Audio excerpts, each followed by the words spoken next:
Disappointment echoes in my brain.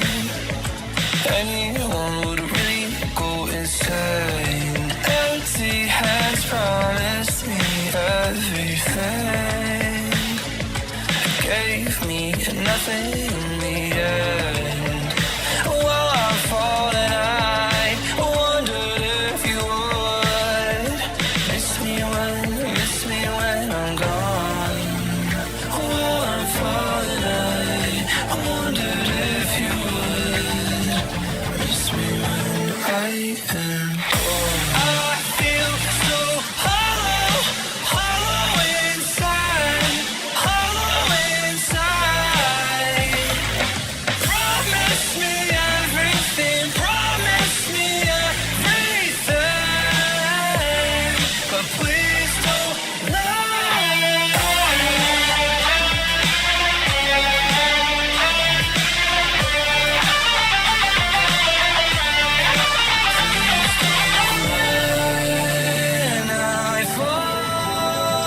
When I fall, would you miss me at all? I feel so hollow, hollow inside, hollow inside. Promise me everything, but please don't lie.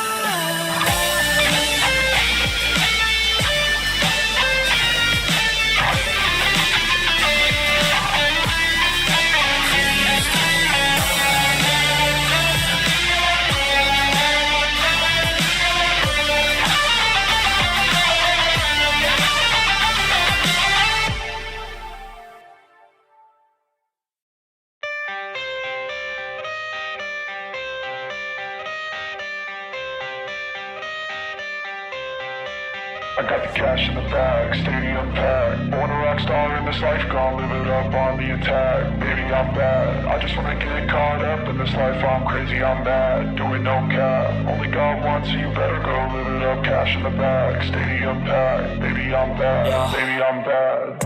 I just wanna stay bad, stay mad, chip on my shoulder cause they treat me like an outcast. I ain't gonna take that, stay back, I'll be swinging hard till it hits, come in all caps. I ain't gonna lay back, pray that someone's gonna help me, ain't nobody like that. I ain't gonna wait, that's all fact, give me one shot and I'll never get the... You don't like the cold?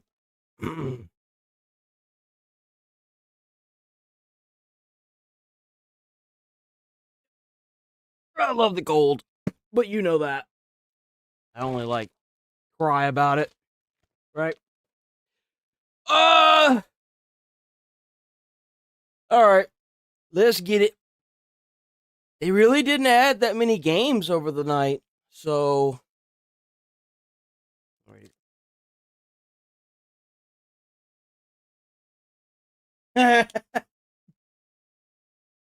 He said, nope.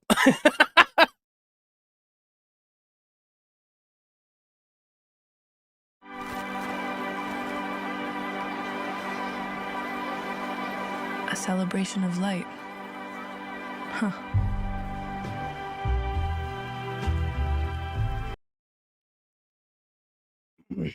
I want you to remember this. This game stays at a peak concurrent player count of 500,000 people every weekend. So when you hear a big company complain about, well, people just aren't playing games, you got to think to yourself, no, they're just not playing your dog shit games. Outside, grounds freezing over, days turn short. Up there, light's a fickle thing. Often means someone's in trouble, or that I'm about to be. But sometimes sometimes light shines upon us. Want to go together? Maybe something about these candleberries. It's that time of the year. I guess it makes coming home a bit easier. Man, they added more quests. That's crazy.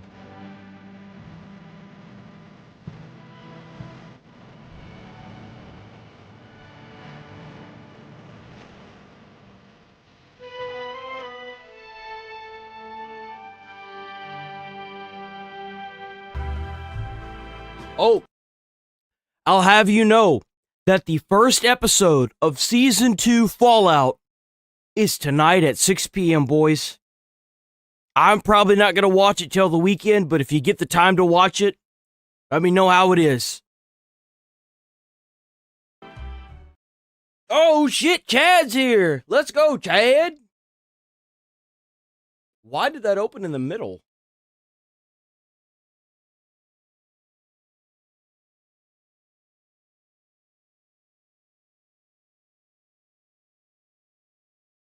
That's right, the first episode of Season 2 releases today at 6 p.m. I'm gonna watch it over the weekend. I'm gonna watch that episode over the weekend. I'm so excited. I hope it's good. I hope it's got a good intro.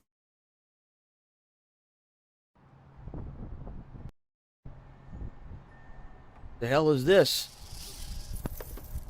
Oh, that's creepy. I hate that. Whoa. 100 years ago, humans moved up into those huge, ugly towers and left the machines behind to run things for them. Left alone for a century, the machines evolved in ways no one could predict. What the fuck? This what Soul's like? That's awful. A new species, trying to survive, fighting for scraps, searching for truth. An abandoned, poisoned wasteland, crawling with creatures beyond imagination. This looks crazy. Down here, humans don't belong. For those who left the city, it's a one-way ticket.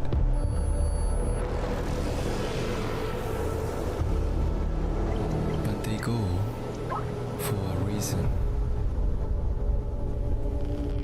This evolution of the machines was not random.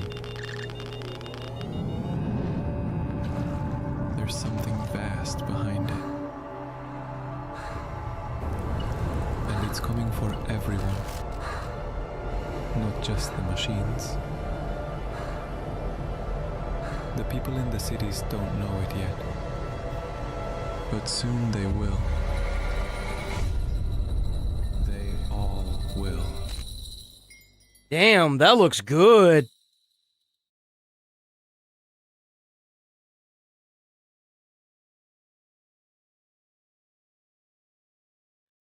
Dude, I might actually check some more out about that. It was called Supreme Experiment. That looks good. So this game flopped. This Vampire the Masquerade Bloodlines 2, this game flopped like crazy. A big reason why it flopped is because all the choices you make don't matter when everyone dies in the end.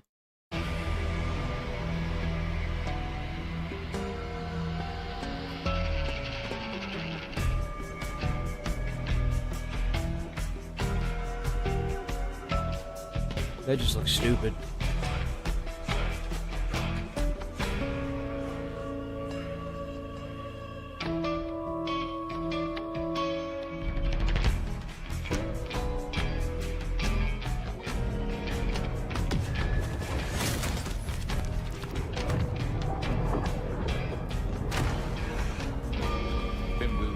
Huh? I don't know your name, though, do I? Only that you're fouling the air of my apartment. I saw what you saw. But we are here now. Pay attention.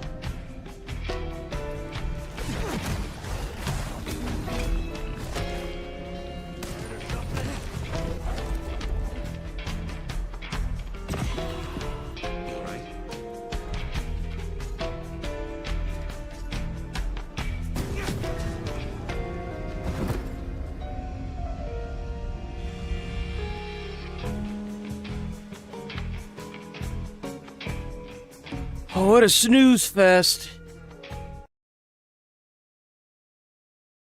So I'm shocked. This game has been out for a minute now.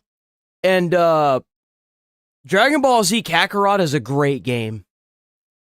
It has the entirety of Dragon Ball Z in it. It has the entirety of Super in it. And now it's going to have the entirety of Daima in it as gameplay content for free. Well, for me, I bought the collector's edition, or the ultimate edition. But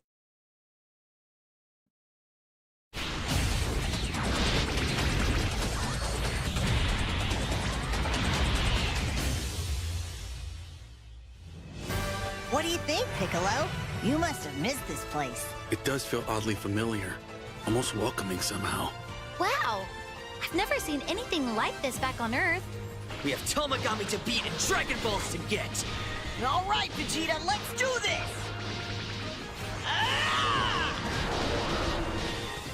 By the way, I get to fight this Tamagami.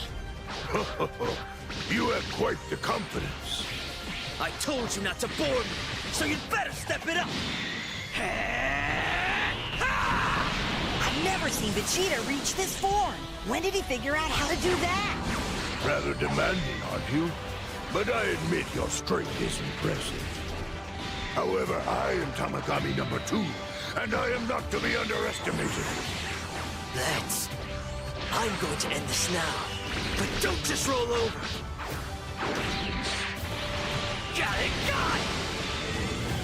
yo, this actually looks pretty good. I mean, it's Kakarot. The gameplay is already there. They just expanded on it. Oh wow, they brought the whole damn thing in here. It's time for duel! Oh, what is that thing? Messing with us. You know, I will say that out of all of the Dragon Ball Zs, Daima is talked about the least so far. With all the hype they tried to put out around it, nobody's talking about it. Nobody. Nobody online. Nobody. So that does make me kind of wonder. I'll probably watch it eventually just to say I've watched it, but...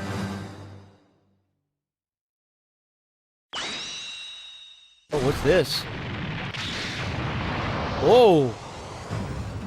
Okay.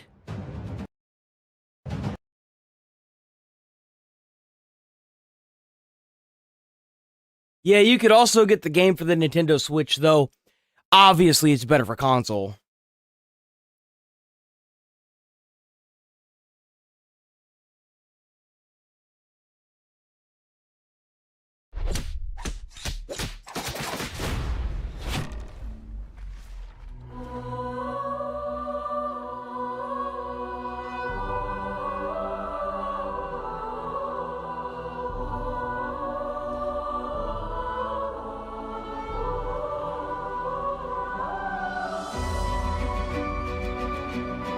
Turn-based slap.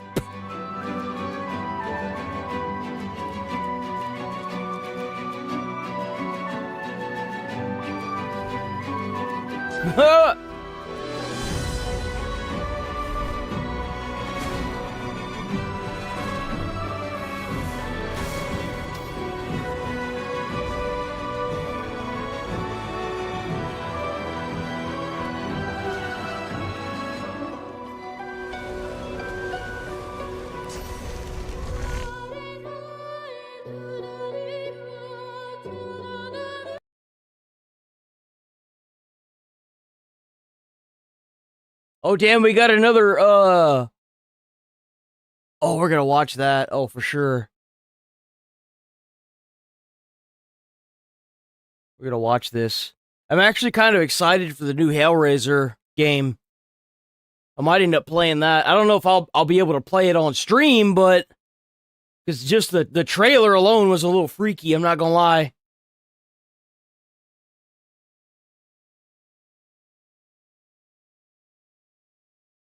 So, I'm not even gonna play this. Diablo has a new DLC coming out, but that shit's pay to win. So just kind of like don't even bother with that, boys. Someone had spent like $30,000 just to get like good sockets and gems in that piece of shit game. Is that it? Ain't no way that's it.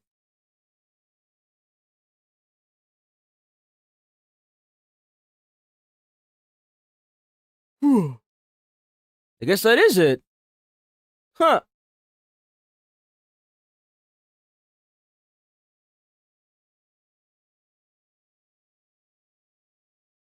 What the hell is this?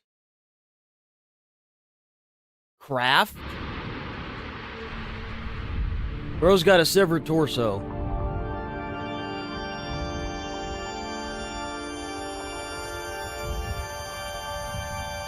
That's awful.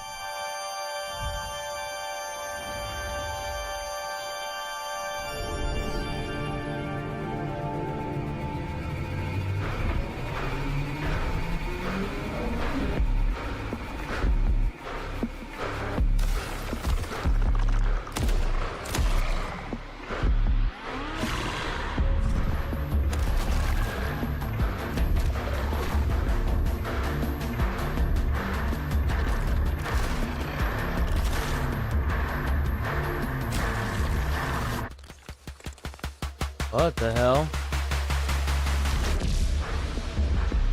Oh, graft, not craft, graft.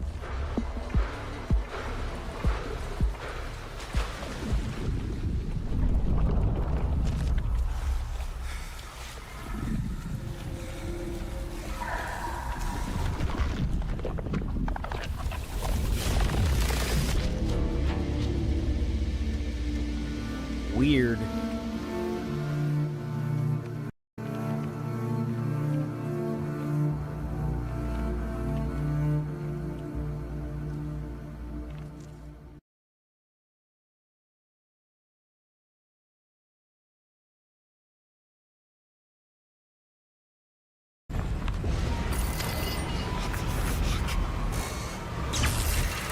My first reaction when I was told there was going to be this Hellraiser video game, to be absolutely honest, was at last. What kept you? I would describe our game as a discomforting and dark story about people with inner voids. It's like a mix between violence and action, all wrapped Those graphics look pretty damn clean too. Leather, flesh and chains. We're making our game for players who are into these kind of psychological horror experiences, but also for die-hard Hellraiser fans who want to get immersed into this world for the first time. So the protagonist of Hellraiser Revival is this guy called Aiden. He's a troubled guy, had various addictions in his life, and the most recent of which is that he's completely infatuated with his girlfriend Sunny. They use the configuration together and she's ceremoniously kind of torn to shreds. So from that point onwards, he's trying to survive, make some kind of deal with the Cenobites to get out of this whole situation alive, but maybe also to have Sunny back. He was modeled pretty closely on Julia from the original movie and from the novella. They both share a kind of infatuation, a sort of like wretchedness that makes them need more from life. When drawing a line on pushing the boundaries of sexuality and violence, it was like a no-brainer creatively, because Hellraiser as a franchise deserves to be really explicit and really violent. This game has a lot of sexual explicit stuff and a lot of gore and a lot of violence. So modeling things for this type of game was a challenge, especially to people who are maybe sensitive to things like that. You know, we had to look at references. You know how you you solve that, if you're sensitive to things like that, don't watch Hellraiser. Don't buy the game. Everyone else will buy it and play it, and then it'll be all right. We were very careful what we were looking online and where we were looking at online, but in the end we are all artists, so we look at our subject in a different eye. So something that's maybe sexual or very disturbing to others, to us it's just a subject. We have to bring out the theme, we have to invoke a feeling, so we kind of, you know, detach from it or look at it from a different perspective than like a regular person would. If you've shown some of the stuff that we did to my parents, I think they would be probably, you know, very shocked. And I was like, but this is, you know, normal. This is every day for me. People who are sensitive to mature content should be definitely wary of playing our game. It's not for the faint of heart. It's a truly visceral and discomforting experience, and we did not hold back. If you want simple ideas, don't go to Clive Barker. You see, that's how you know it's going to be a good game. Whenever you have the original writer on set and they're taking advice from him, unlike what happened with the fucking Witcher series. Because you're not going to get them. He made certain that we understood the soul of the work, the soul of Hellraiser. He made sure that we understood that. From that point on, he was pretty nurturing. Any decision that we made, as long as we held that like soul of Hellraiser in our hearts as we made it, he was supportive of, and he trusted us as people who knew games to translate that soul into this medium. Clive is an imaginative powerhouse. His head is a restless place of constant invention. If I had to summarize him, then I would, without any hesitation, call him a genius and a friend. And to know that we are very nearly 40 years from when we shot Hellraiser, and to know that Clive has been involved and had a lot of input into this game, and to be part of it again myself, is strange. And how could I have ever expected that when we were shooting Hellraiser at Cricklewood Production Village 40 years ago? It's remarkable and it's wonderful. One of the key concepts that we wanted to incorporate into our game was that duality and contrast between the teams. So like this famous sentence, angels to some and demons to others, which always resonated in my mind whenever I was making decisions. It's all like in the eye of the beholder. For us, it was like it can be macabre or it can be beautiful.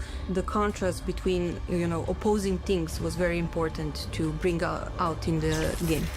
The design goals that we set for ourselves when it comes to violence and gore is getting to the feeling of discomfort in our players. We wanted to feel discomfort while watching these gruesome scenes, but never to be gratuitous in a way, never to do violence for violence sake or sexuality for sexuality's sake, but to take it very seriously and to just honor the storytelling. It's all in service of the story. And Clive Barker, his stories never backed down from being violent or having these sexual themes, and we wanted to honor that. Okay, so when I saw the fan reacting to the announcement of our game, I basically did the most Hellraiser thing you can imagine. I cried. We know that we have a dedicated core fan base of the franchise, but seeing how big that fan base is how much they actually like and approve what we're doing, just give us so much more, you know, like motivation to keep going what we're doing and make a great game.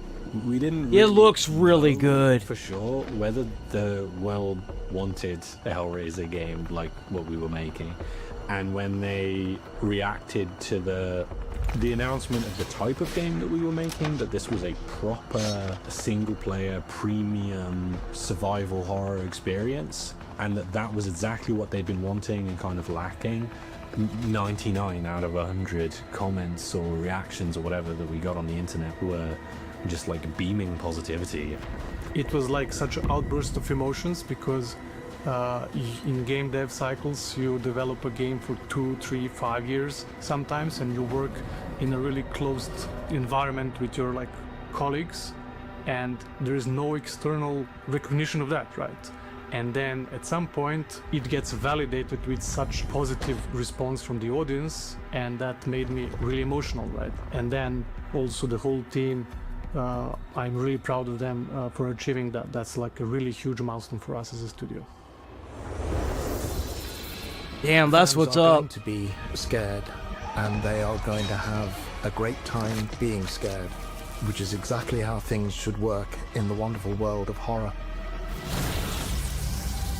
Bro, they brought a legend to make this game. This is probably going to be my most anticipated horror game of the fucking century at this point. They brought back a legend. Yo, I'm super hyped for this game now. I mean, I saw the trailer and I was like, oh, that looks really good. But now I'm like, oh, I gotta play this.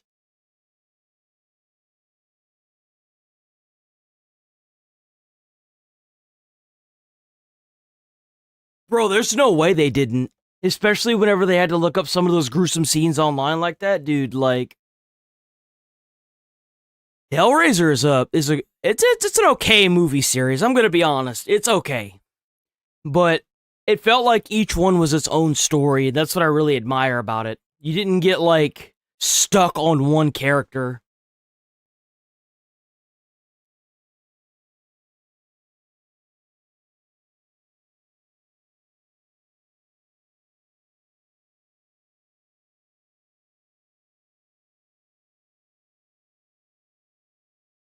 Here it is. Nope, that ain't it. Damn it. We got one more thing that's gaming.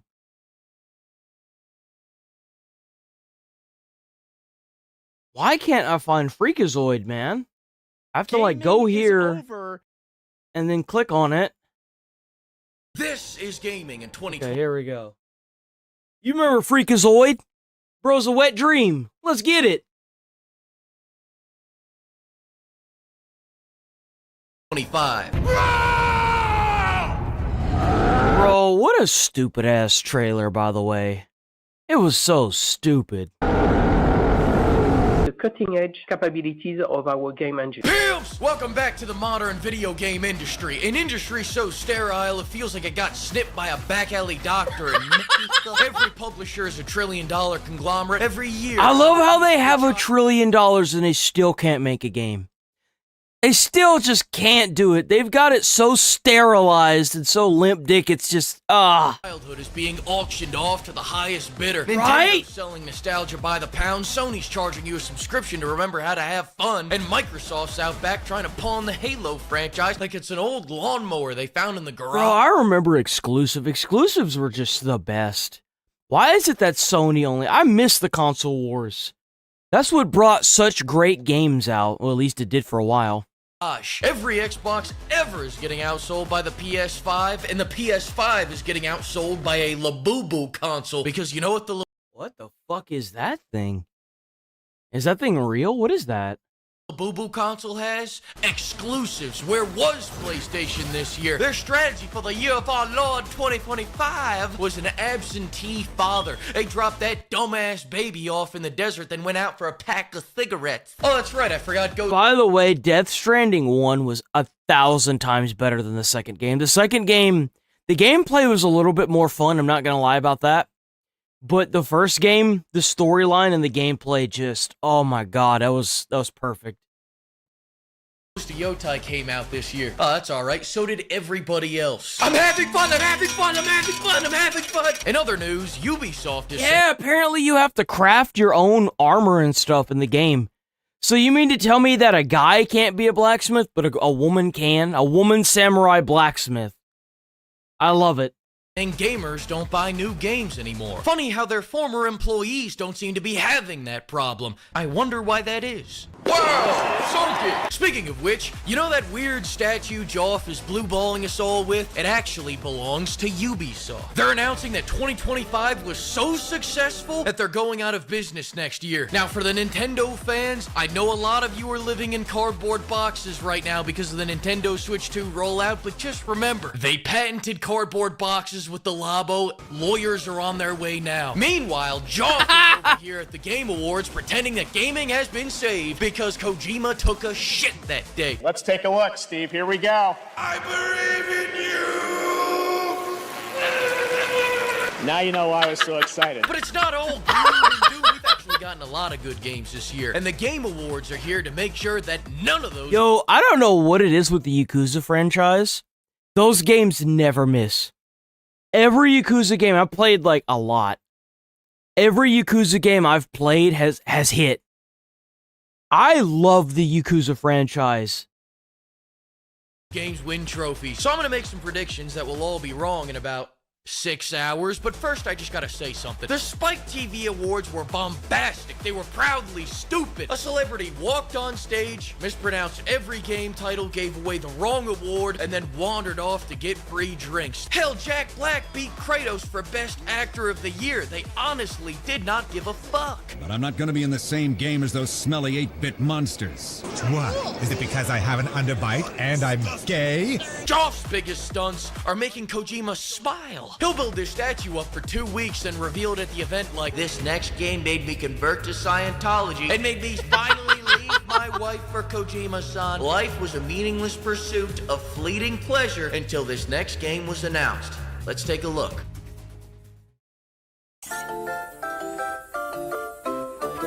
That's like the Nintendogs, right? Categories like best layoffs and company with the least sexual harassment lawsuits. Now we have games for impact. I'm gonna bring in the sincere music here because it's time to make a sincere point. AC Shadows wasn't nominated for Games of Impact, but it should win because of the impact it had on Ubisoft stock. Oh! Oh! Bro! Holy shit! Oh, that's rough. Oh, yo. Oh, remember when you guys were like, nah, it's going to be a good game. No, that was for Yotoi. That was for Yotoi. That's right. That wasn't for Shadows. God, you see that shit? Best voice actor? We all know Charlie. You doubted me. You doubted me. That repetitive gameplay for over 90 hours, man. Is gonna win because Joff loves cocks. Best indie game doesn't even have Indiana Jones nominated. What are we doing here? There are too many categories and not enough games to fill them. I mean, look at best fighting games. We have Fatal Fury versus... You know why? Because there's a very, very small niche that plays fighting games. That's why. Nobody plays these fucking games, so nobody's making them. Every Capcom game from the 90s. Best RPG? How dare you put this filth next to Avowed like that? Now let's knock a few of these out. Expedition 33, Expedition 33, Expedition 33, Expedition 33. Alright, I've made my point. That's goddamn right, bro. Every award. Beat Ghost of Yotoi, beat fucking Death Stranding 2, beat them all. One after another, after another, after another.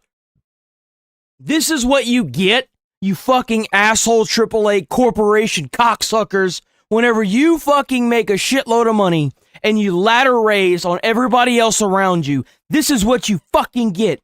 I love how these big companies, they do this, they make all this fucking money, and then they revert to something that they never were, that was never for gamers. And then you leave it like it's not even a question that you're gonna do what you want because it's the morally right decision. Go fuck yourself. You go ahead and hold the moral high ground, and other games like Expedition 33 will sweep the entire fucking awards. You go ahead and keep your moral high ground. Let's see how long that lasts when your stocks plummet.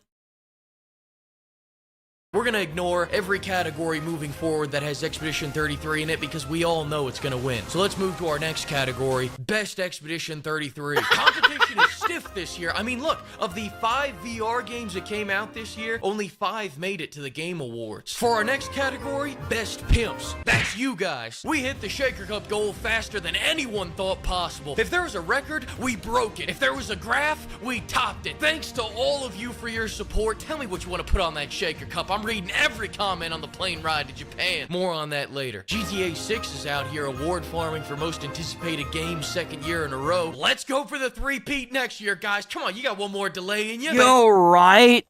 They just delay it through the entirety of 2026 into 2027. And they do the same thing in 2027. And it just keeps rinsing and repeating and they never release it. They just want it to be the most anticipated game of the year at one point, and then they'll release it. Art direction. This is just a category where critics pretend they understand color theory. Meanwhile, Donkey Kong's like, I am yellow, the world is happy. That's what art looks like. Still not game of the year, but that's what I like right there. Stop the presses. We just got word Todd Howard is going to be one of the announcers this year. He's going to present the award for shortest game of the year. Get it? Because he's short? Alright, he's not that short. I saw him at a bodybuilding competition. He looked huge. Alright, let's talk about Game of the Year. We got 2 walking simulators, 1 piece of nostalgia bait, 1 French game, a game that didn't even come out this year, and Silk Song. Kingdom Come, in guise, is a very realistic game. You swing your sword once and develop full body cramping. This is the only Game of the Year nominee where hygiene is a game mechanic. Comparing this to the first game, this is the second game. Hades 2? No. Oh, that's right. They had Hephaestus. He was fat and in a wheelchair. Fat and in a wheelchair in a god game. Nice try, Joff. That game came out last year. You should have replaced this with an actual new game. Like Oblivion Remastered. All fooling around aside, if the jury gives this shit the trophy, they probably just couldn't figure out how to spell expedition. Silk Song finally came out, and it is incredible. I mean, it is incredible. You didn't play it, I didn't play it, but it is incredible. Right? Who the fuck plays this game? Like, low-key, he just struck a nerve with that. He's completely right.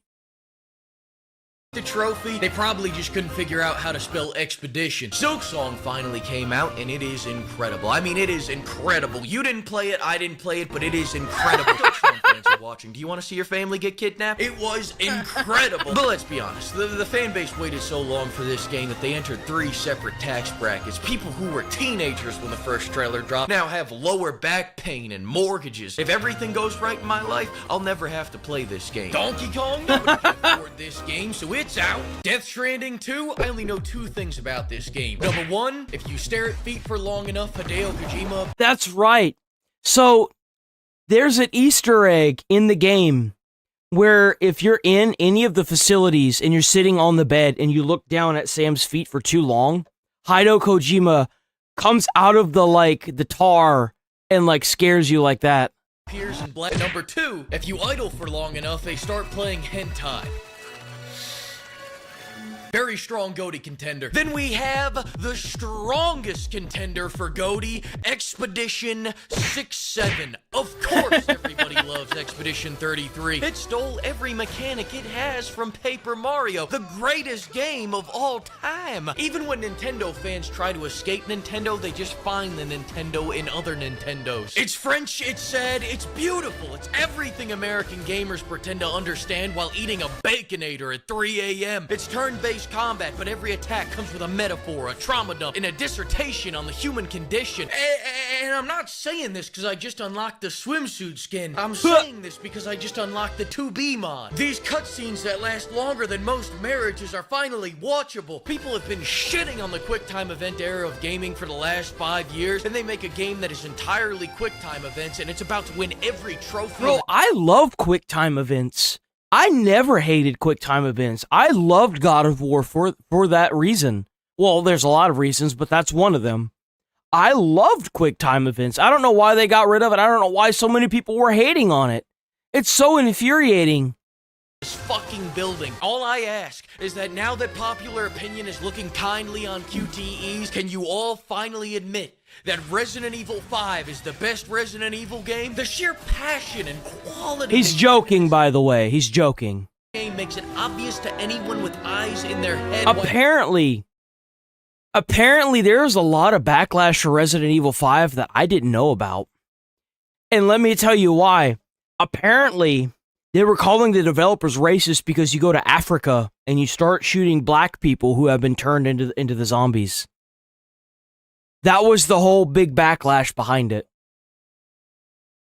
It's so fucking stupid. It's so stupid. The game of the year. I wasn't a big fan of the game, but I mean, come on, guys. Yakuza 0, pimp, the GOTY in 1988. Yeah, where the hell was Yakuza? I didn't see Yakuza at any of the awards.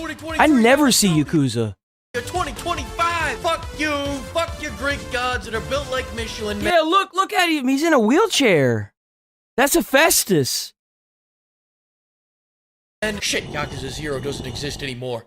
Yakuza Pirates, Game of the Year, like I was saying. The GOTY of 1988, the GOTY of 2015, the GOTY of 23, the GOTY of 25. Now let me kick on the sincere music again for you pimps. Thanks to all the pimps for an amazing year. I can't believe we hit that Shaker Cup goal so soon. I'm already threatening them to get a body pillow next. Of course, until then, you can expand your harem using the link below. Despite no good games coming out this year besides Pirate Yakuza, we had tons of fun, and next year is looking even more promising. I'm actually on a plane to Japan right now to study the ancient arts of big titties and body pillows. We will W Freakazoid, by the way. Freakazoid killing it out there, man. harness the Bushi.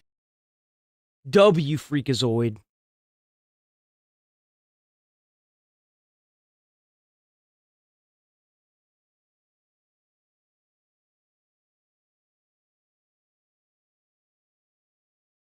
So, hold on. Yeah, let's do this. So apparently our soldiers have been attacked, boys. Did not know about this. This happened 2 days ago. Apparently American soldiers were attacked in Syria.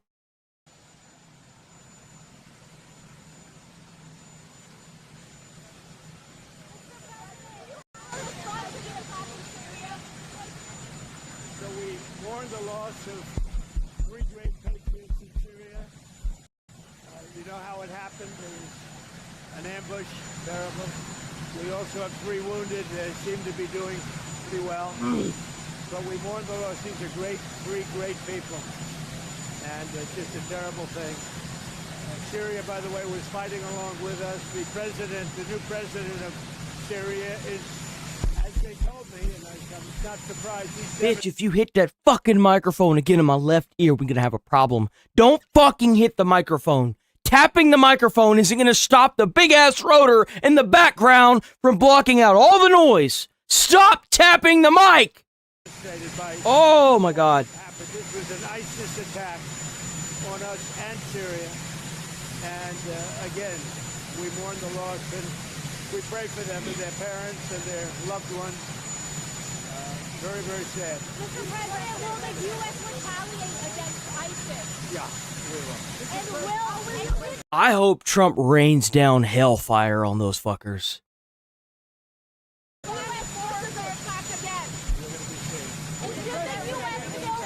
will retaliate. Thank you very much. He didn't say we might, he said we will. I hope he obliterates them. That's crazy, dude. I guarantee you something's gonna be happening this week. I wanted to preface anything that pops up. That's why whenever I saw this, I was like, oh my god, how did I miss this? Oh, this was 12 hours ago. Here you go. Welcome back to Live Now from Fox. Bro, please fix y'all's audio. Please fix y'all's audio. Why is your audio so bad? Why does she sound like a man? How is your audio muffling that bad, bro? Shauna Kalafi. We have an update on the 3 Americans who were killed during an attack in Syria over the weekend. The U.S. Army has named the 2 Iowa National Guard members who were killed in that attack in Syria. They are 25-year-old Sergeant Edgar Brian Torres Tovar from Des Moines and 29-year-old Sergeant William Those are the real patriots right there, boys.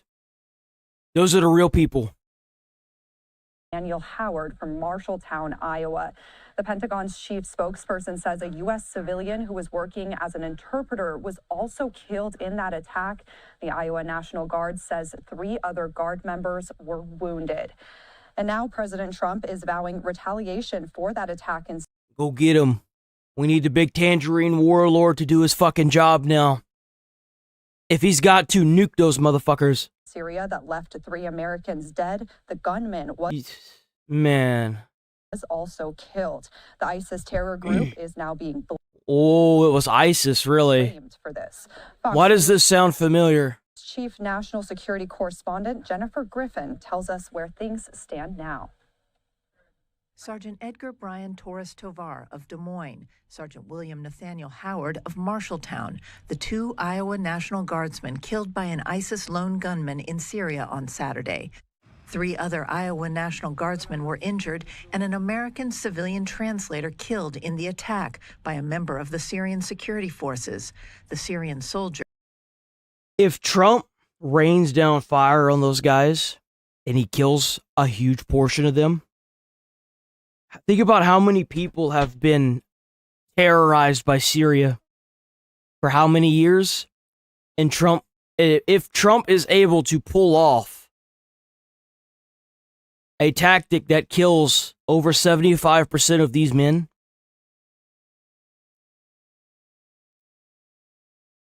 man, oh man. A new recruit who had been told the day before he was being investigated for ties to ISIS and slated to be kicked out of the Syrian military. He was in the Syrian military and he had ties to ISIS. Ooh, man. Sergeant Howard was the son of Meskwaki Nation Police Chief Jeffrey Bunn, who posted, quote, "We will see you again, son. Until then, we have it from here." The incident comes at a delicate time as President Trump has embraced the new Syrian leader, inviting him to the White House to help him establish... You can't blame Syria for that. It was an ISIS member. They're a terrorist organization. Trump knows that. Stop trying to twist this, Fox. ...control after President Bashar Assad fled from Moscow following a 14-year civil war. The investment opportunities in the future in Syria, and so that Syria is no longer... That sucks, man. We'll probably be covering whatever happens after this, boys. I guarantee you Trump's cooking something up. Why is this all the way down here? Move this up. All right, we got some Bigfoot vlog time. Bigfoot vlog time. Hell yeah, Bigfoot vlog time. I guess I missed this one. Trail looks quiet, but my senses say stay extra careful today. Vest secure, pack tight. Trail looks quiet, but my senses say... Bro, I love the vest that he wears. The backpack and the vest, they look real good on him. Stay extra careful today. Oatmeal warmed, berries fresh. You think Bigfoot served in the service? You think he was part of the service? What do you think? You think he was a military person? I think he could be a military person. I like routines. They keep me steady when the world feels strange. You know me, Howd. Loud, hairy, and honest. Today's plan? Nothing huge. Just roam, maybe film.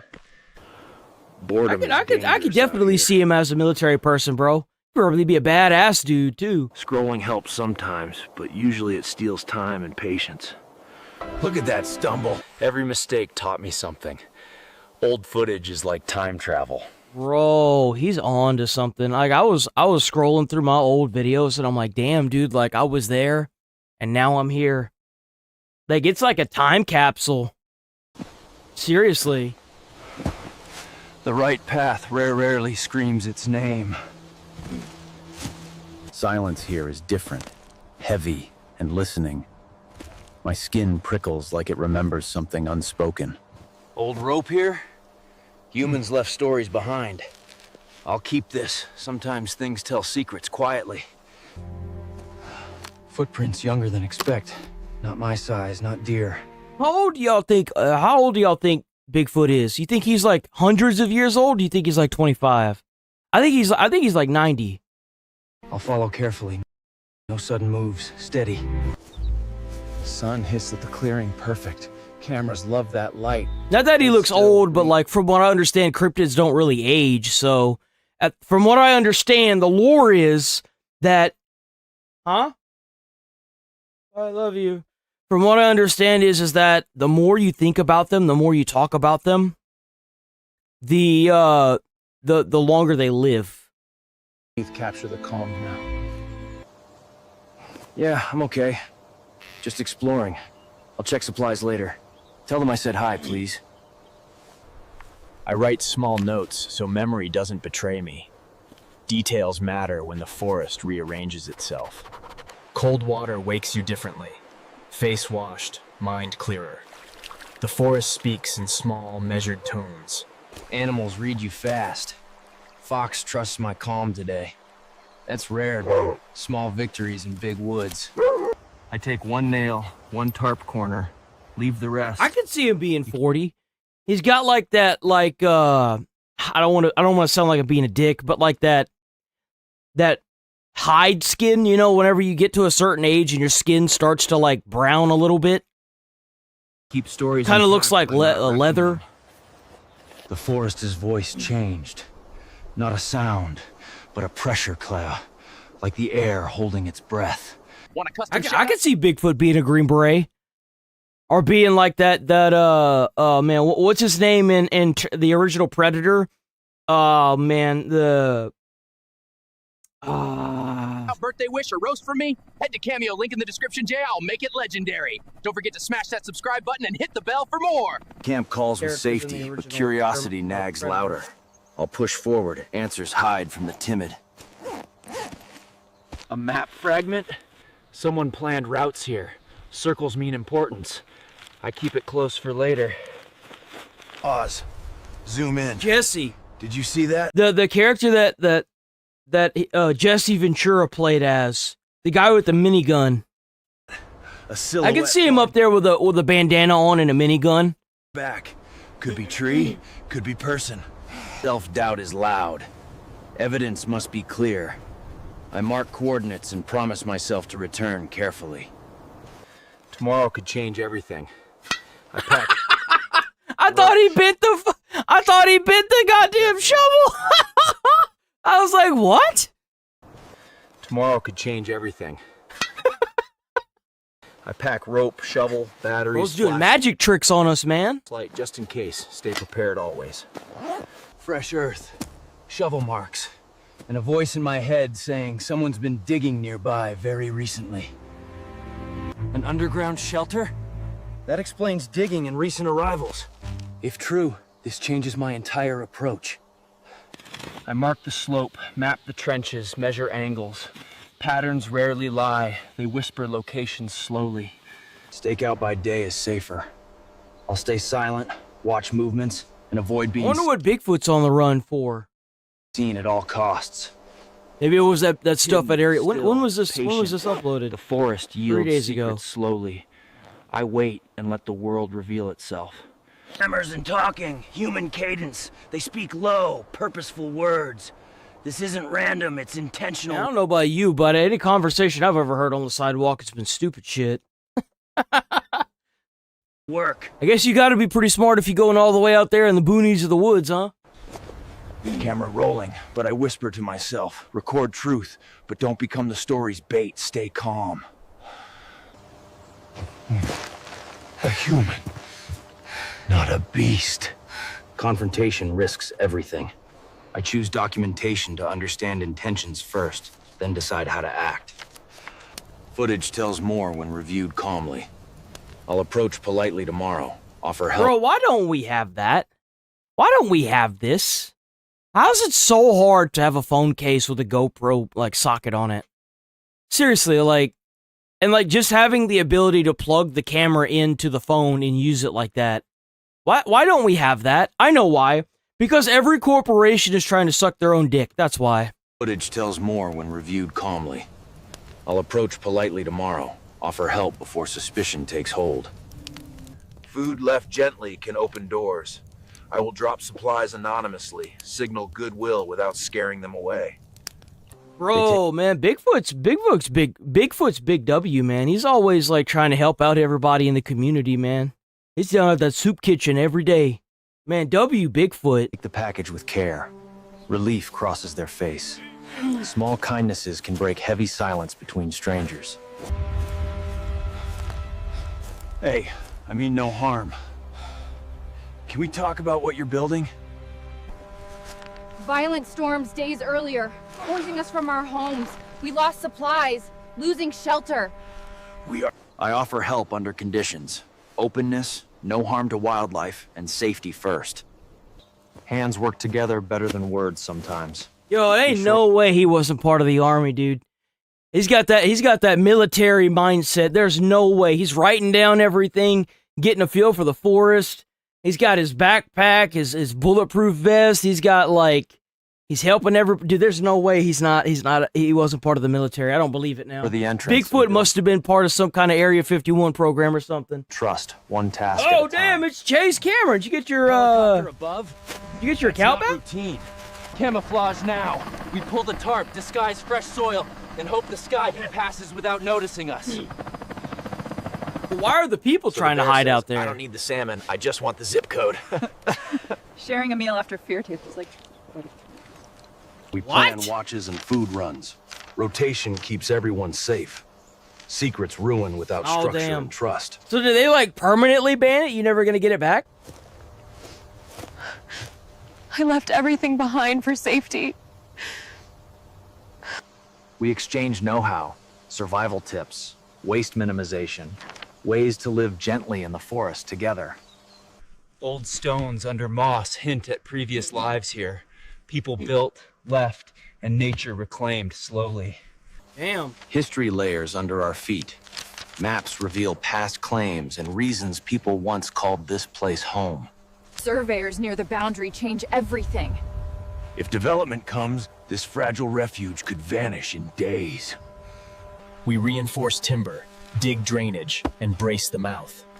Practical action quiets frantic thoughts and fear. Viral attention kills sanctuaries.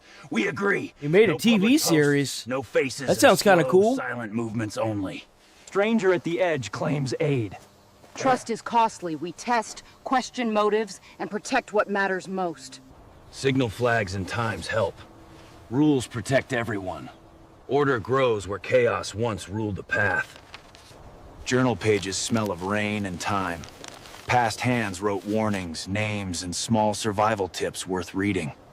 Reading their words, fear, hope, small joys, makes our present feel less alone, strangely comforted. Machines creeping closer, force action. Dig deeper and hide, or move before they find our fragile secret home. Plan A, reinforce and vanish into the earth if needed. Plan B, move at dawn, quiet as ghosts. We stand together in daylight, promising safety, secrecy, and mutual care. Whatever comes, we face it. Welcome back. No scenic route today. We're running. I'm pretty sure someone just tried to turn me into a frog. I heard a spell. Let's go. Yo, y'all seeing that? That stick thing's... That's Blair Witch. Is that...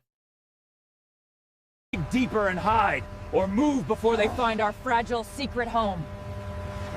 Plan A. Reinforce That's the Blair and vanish Witch. into the earth if needed. Yeah, well, W Bigfoot vlog time, dude. Hell yeah. W video. Like Bigfoot survival guide, man. Let me see.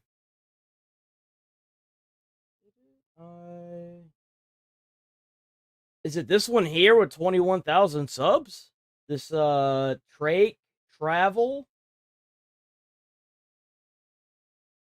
Tyreek Travel.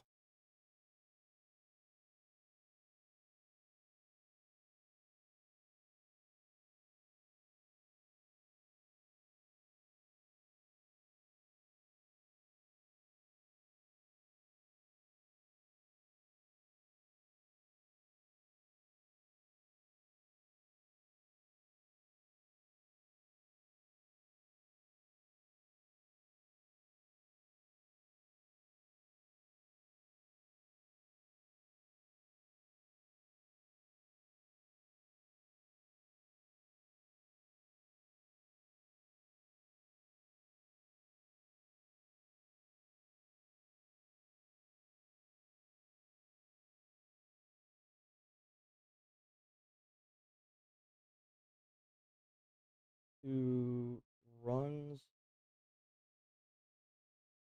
Let me see. We'll watch a video. God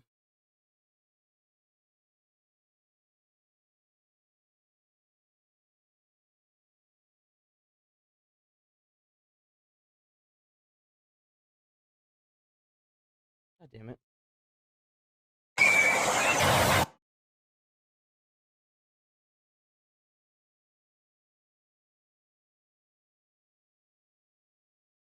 Damn, that was 5 months ago this was uploaded. That's crazy. You've been working on this bitch for a while, huh?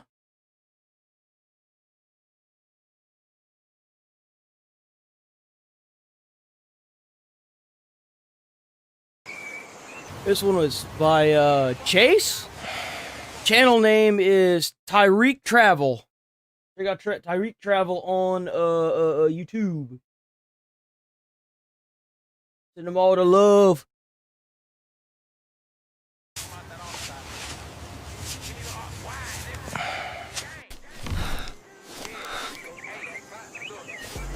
There are some things that are out of place here. I can't quite put my finger on it.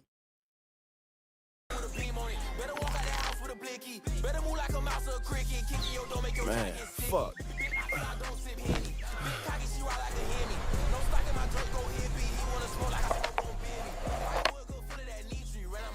What the hell?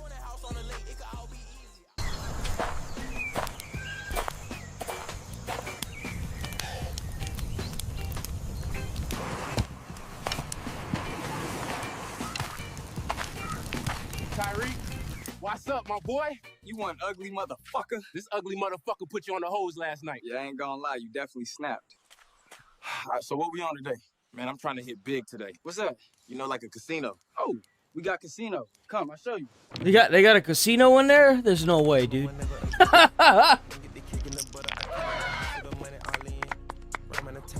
Boy, what the fuck? This a Hard Rock? What you mean? This the real Hard Rock right here. I hit for like 3 goats last week. These dice are loaded. Get off me. That's my rent money on the table. So what you want to play first? I fuck with the cards, really. You play Tonk? What your Indian ass know about Tonk? I got 12. Oh, he's sweet. I got 11, my boy. It just got schooled. One arrow right quick. Don't tell me they got you. Yeah, but I ain't tripping saying. Yo, look at that belt. That belt is legit. Yo, that's a sick ass belt. That shit's got to be heavy. It's the chain, bro.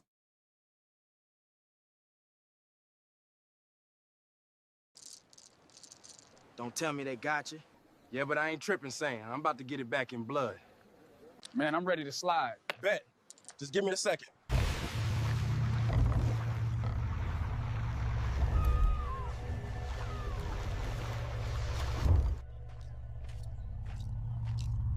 Buddy think this shit sweet.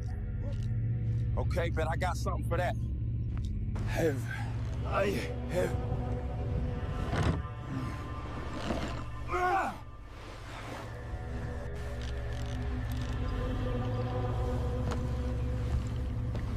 Get ready to land, boys. Man, he got some fucked up teeth. Holy shit. Get ready to land, boys. Bro, did you get curb stomped as a child? How the hell? Gee. Oh my god. God damn. Bro was chewing on Lego bricks.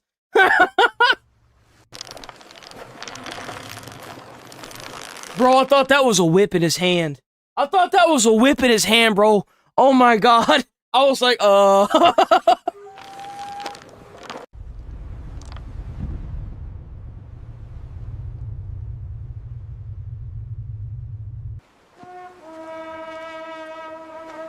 What the heliante? Man, people sure did believe in God a whole bunch back then, didn't they? Huh. What do you think they want? Oh, I know What is that? The hell kind of binoculars are those? What do you think they want? Oh, I know what They want them binoculars. don't like it. Then let's go find out. Look, I seen this before. They gonna try to finesse y'all out the land with a turkey leg and a box of Newport shorts. Just stay quiet and let me do the talking. Oh, bro. That's where they came from. That's where cigarettes came from. Native Americans. That makes so much sense. Here's their way to get back at Americans. What is that smile? Bro, this dude's cooked. Oh, look at that face. Bro, walking out that boat like the Grim Reaper, bro. What is that? That's ominous. Oh, I hate it. It got worse.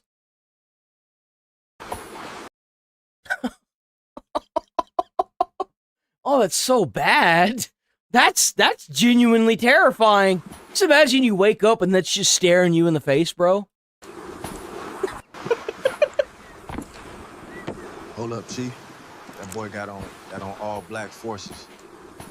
My friends, Oh no. I even brought gifts from our land for And fucked up teeth. everyone to enjoy. They should take one look at his teeth and be like, hell nah, man. Whatever you eat, we don't want. Oh, is that pizza? What is that? Oh, it's cigarettes. Everyone check your bags. We have cigarettes, toiletries, snacks, and more. Consider yourself a part of God, it just keeps getting worse, man. He looks like a rat now. What is that? Empire. We even threw in some. Stop the fucking cap!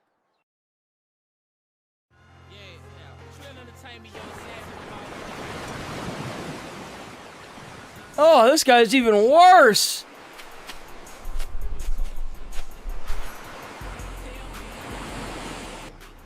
You speak. Bro, wait a minute. Bro, his teeth are curved outwards. His teeth are curved outwards. They're curved outwards. His teeth are trying to kill this young man. We gotta get rid of this guy, man. You speak boldly. I know how to fight. I'm not sure if I know you. Nah, but I know you. So you can take them cheap-ass gifts and try that somewhere else. Fellas, there's another way to handle this. Tyreek, let's just hear them out and see what they have to offer. Yeah, let's see, Tyreek. Yo, this guy's teeth. I can't get over this dude's teeth, man. I'm so sorry. It won't hurt to hear him out. But I told you what they own. You really gonna believe him over me? I just met both of y'all. At least he brought gifts. All you did was come to our land and fuck our women. Damn! Damn!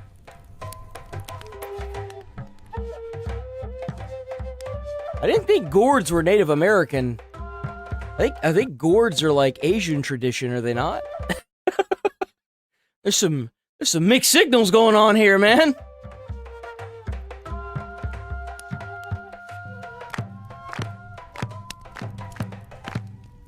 You gotta turn it slow, nice and steady. See that sizzle?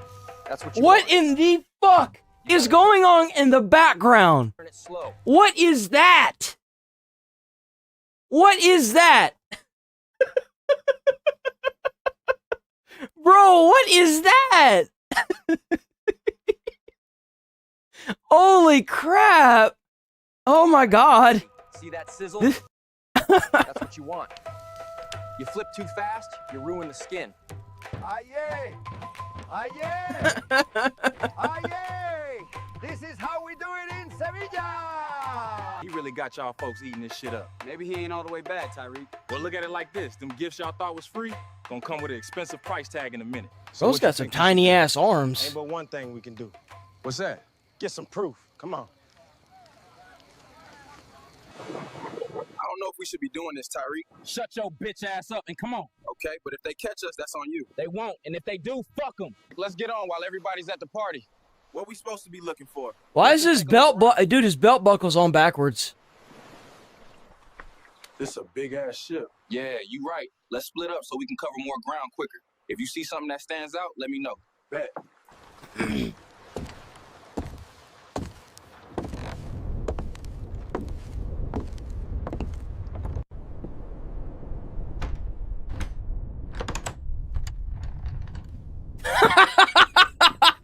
Is it funny that I kind of expected that? What the fuck?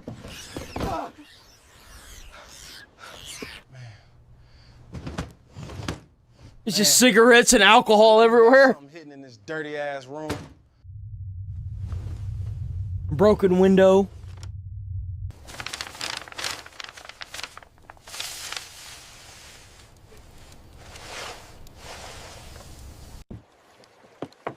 Come on, let's slide. We got it. Got what? I'll explain when we get there. Just come on. Can I get everyone's attention, please? Please, everyone. Well, we're probably not gonna watch part 2 today. If you show up by tomorrow, then we'll watch part 2. have like a nice little two-day part, little episodic thing for it. To new beginnings and to the prosperity that awaits us all.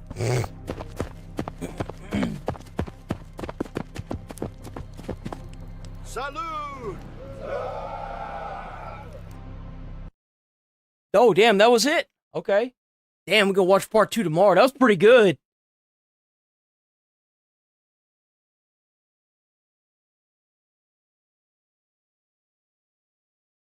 That's the history. So, I don't know if you guys know about the Tate brothers, but they've been around for a hot minute now. They've been through some controversy. They've been dealing with a lot of allegations. They recently ended up in some, I think it was a foreign country. I don't remember the name of it. And they weren't allowed to leave and come back to America because they're a flight risk, and obviously they were for a reason. Files have become a defining issue. So, I think it was Britain. But they got famous off of, like, abusing their spouses or their girlfriends and making them do, like, porn with them. That's really where it came from.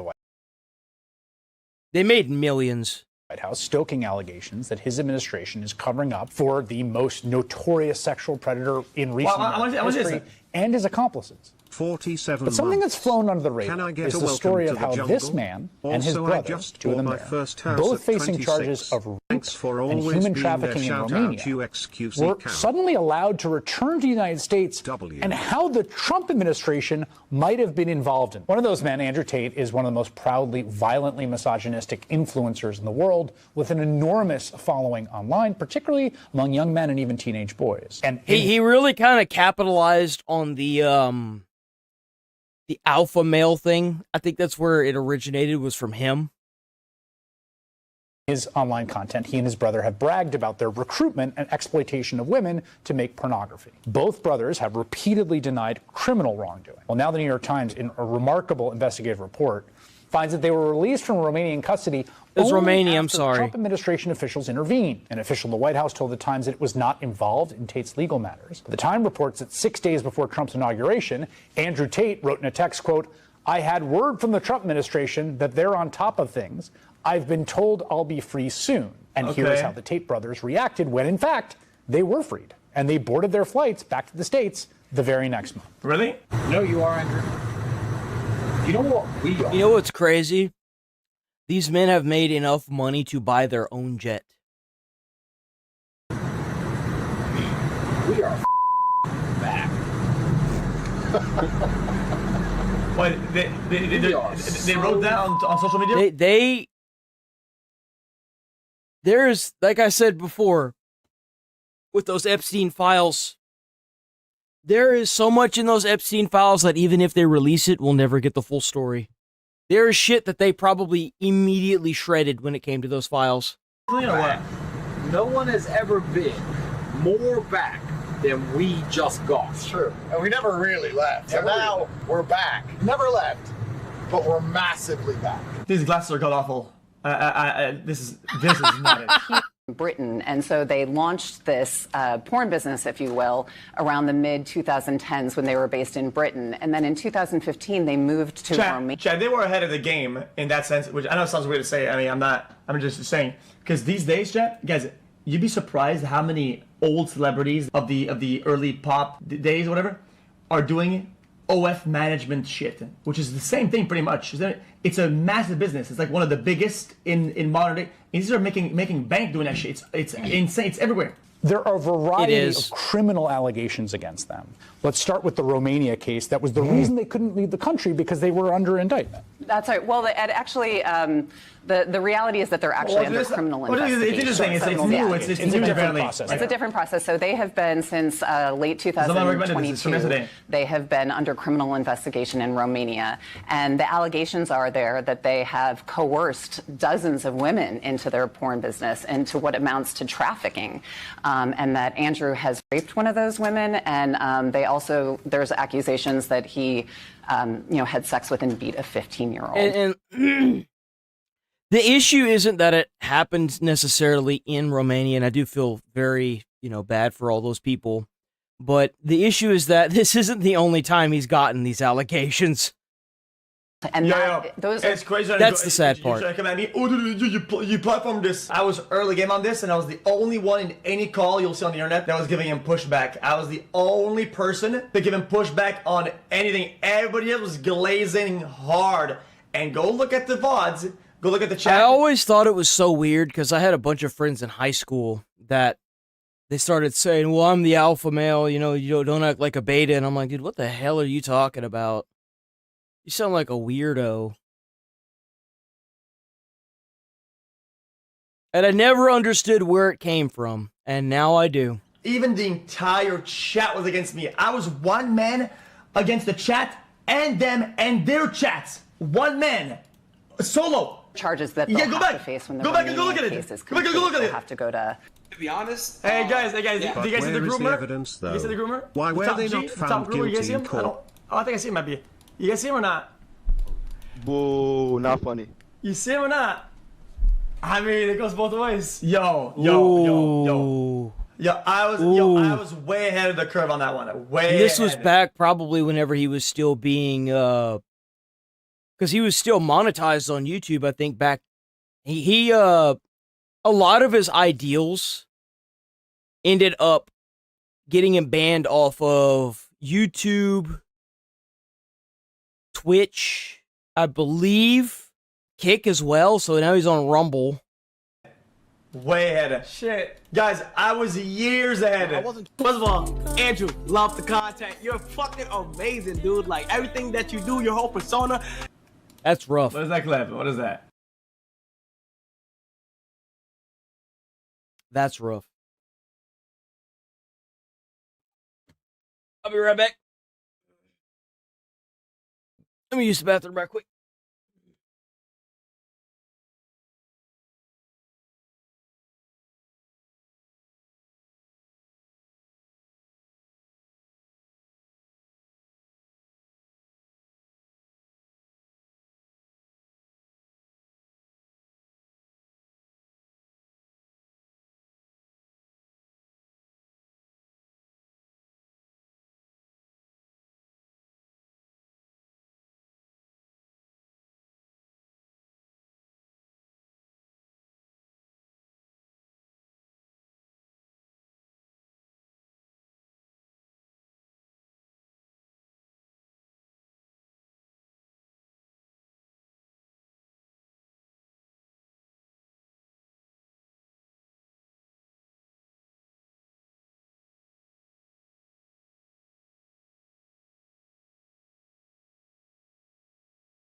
Bake. Ooh. Man, oh man, what a screen to leave it on. New strikes, unclassified, huh?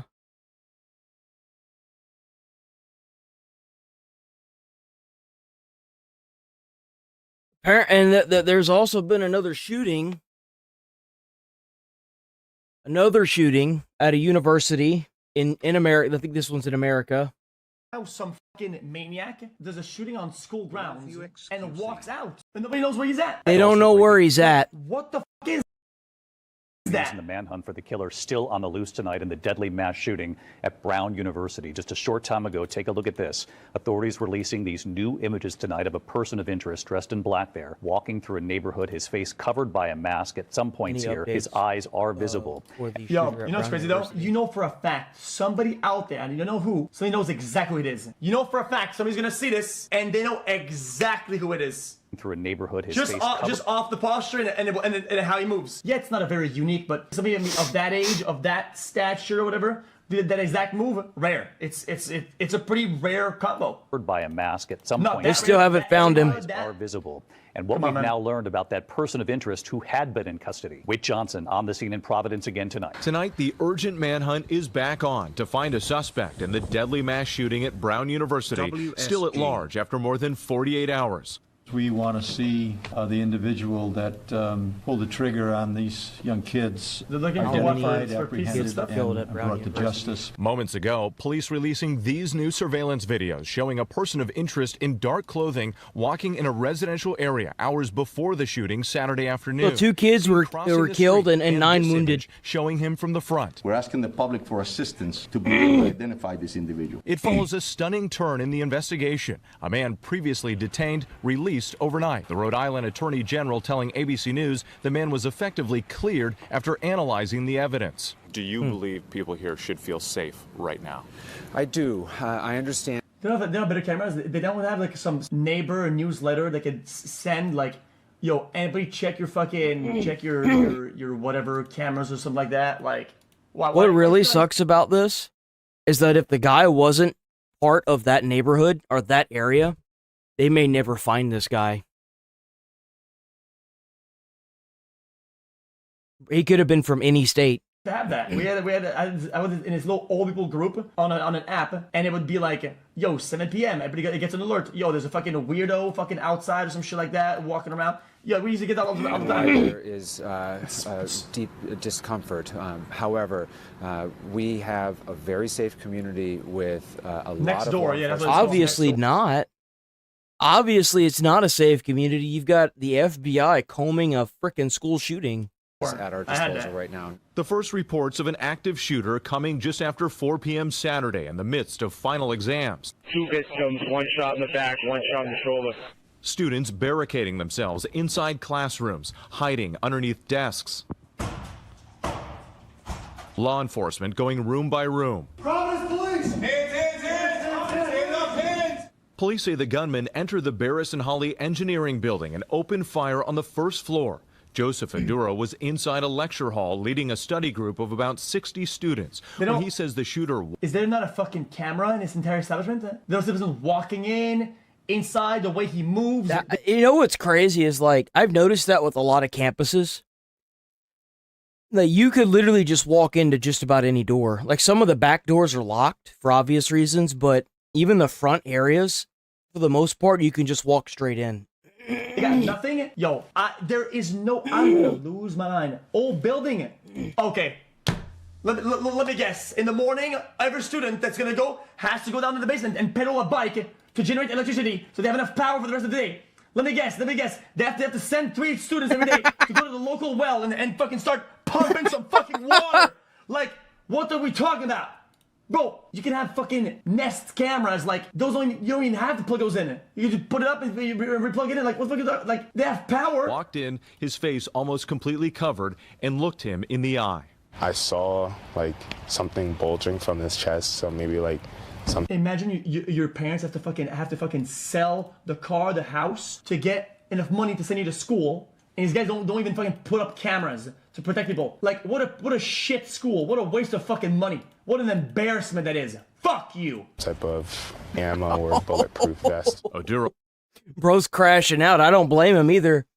How are you gonna put people 100K in debt and not even put up cameras at a university? Seriously. Guiding students to take cover behind a desk. Police say the gunman fired more than 40 rounds from What if somebody got assaulted? What if somebody got kidnapped? What if somebody got fucking like sexually assaulted? Like on What if there was a school shooting? That's the big one, right? That's the one you really got to be ready for. Oh wait. I love how these cocksuckers can take all this student loan federal aid, all this money, and not even offer protection. What then? How would they get him? How would they get him? They can't. They have no cameras. 9mm handgun inside that lecture hall before fleeing the scene. 2 students killed, 9 others injured. What did you see as you? What really sucks is that I'm gonna tell you right now, unless they jail bar up the front doors to every school, most of the time, the perpetrators that are trying to shoot up a school are just going to shoot in the door because most of the school doors are glass. So, like, they can still get into the campus. Some of them may even use explosives. Like, if they want to commit mass death, they'll do it. Now, it will definitely buy them some time if they start shooting through the glass door at the campus, because then they'll be alerted way faster. Walking out. I think honestly it felt like a video game site. Like it was just like something I've never really seen before. Students just agonizing in pain.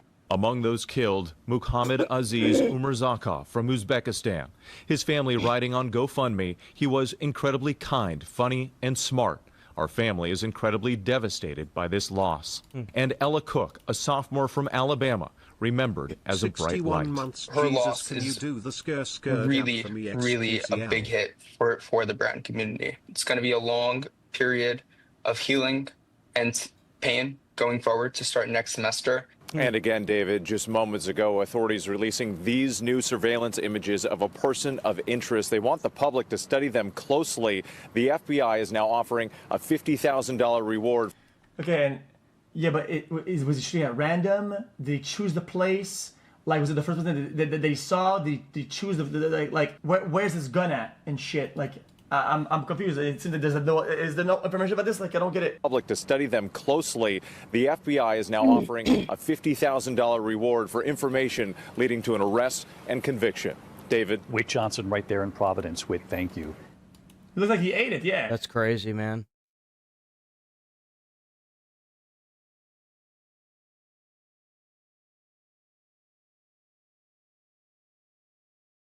Oh, we already watched that. I don't know why they keep making these movies, man. I really don't. Damn.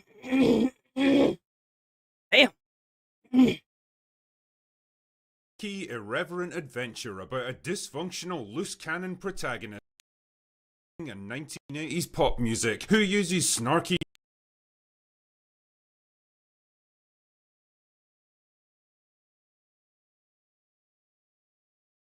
This movie is a wacky, irreverent adventure about a dysfunctional loose cannon protagonist with a love of dancing and 1980s pop music who uses snarky humor to mask their inner pain and turmoil. They're not your typical superhero, that's for sure. But when they get embroiled in a world-ending conflict, they're forced to team up with a group of likable misfits. They're not your typical superhero team, that's for sure. Our gang have to learn to put aside their differences and work together to save the day, and along the way, our main character finds a new surrogate family in this crazy group of outcasts, and learns that sometimes the real heroes are the friends we make along the way. This isn't your typical superhero movie, that's for sure. What the fuck?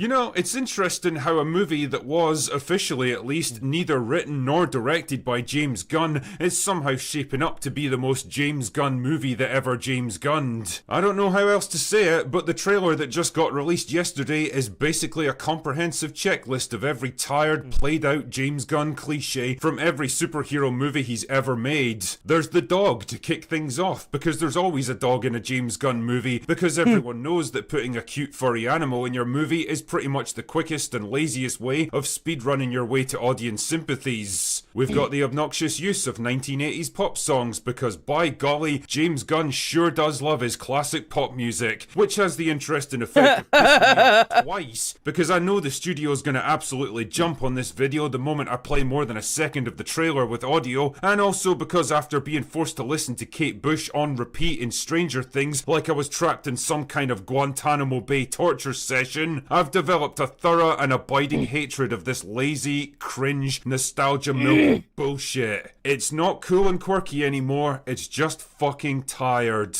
Also, and I'm hardly a musical expert on this one, but I kinda have to question the song choice here, Call Me by Blondie was written for American Gigolo, a movie about a male prostitute. What the dickens could they be hinting at here? Rough. Anyway, it's time to introduce our main I character. didn't think alcohol hit her the same.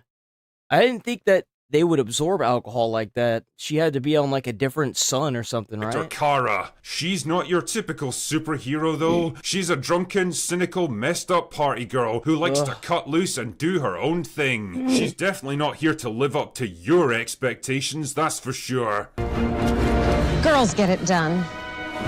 She's played by Millie Alcock, who turned in a great performance in House of the Dragon, and I'm sure she's going to do her best here. I mean, she's not exactly statuesque like I'd imagine Supergirl to be, but whatever. It's not like we'd expect her to do crazy stuff like work out in a gym or anything, but she looks fine as the drunk, out-of-control party girl who's going through a midlife crisis at 23 for some reason. Oh my goodness, it must be such a drag to be young and hot and superpowered. Can't imagine how you cope with it. Right. Quirky, pseudo-retro science fiction gags? Don't worry, we've got you covered. Because clearly when you have the ability to fly and travel through space, a bus is the natural choice for getting around.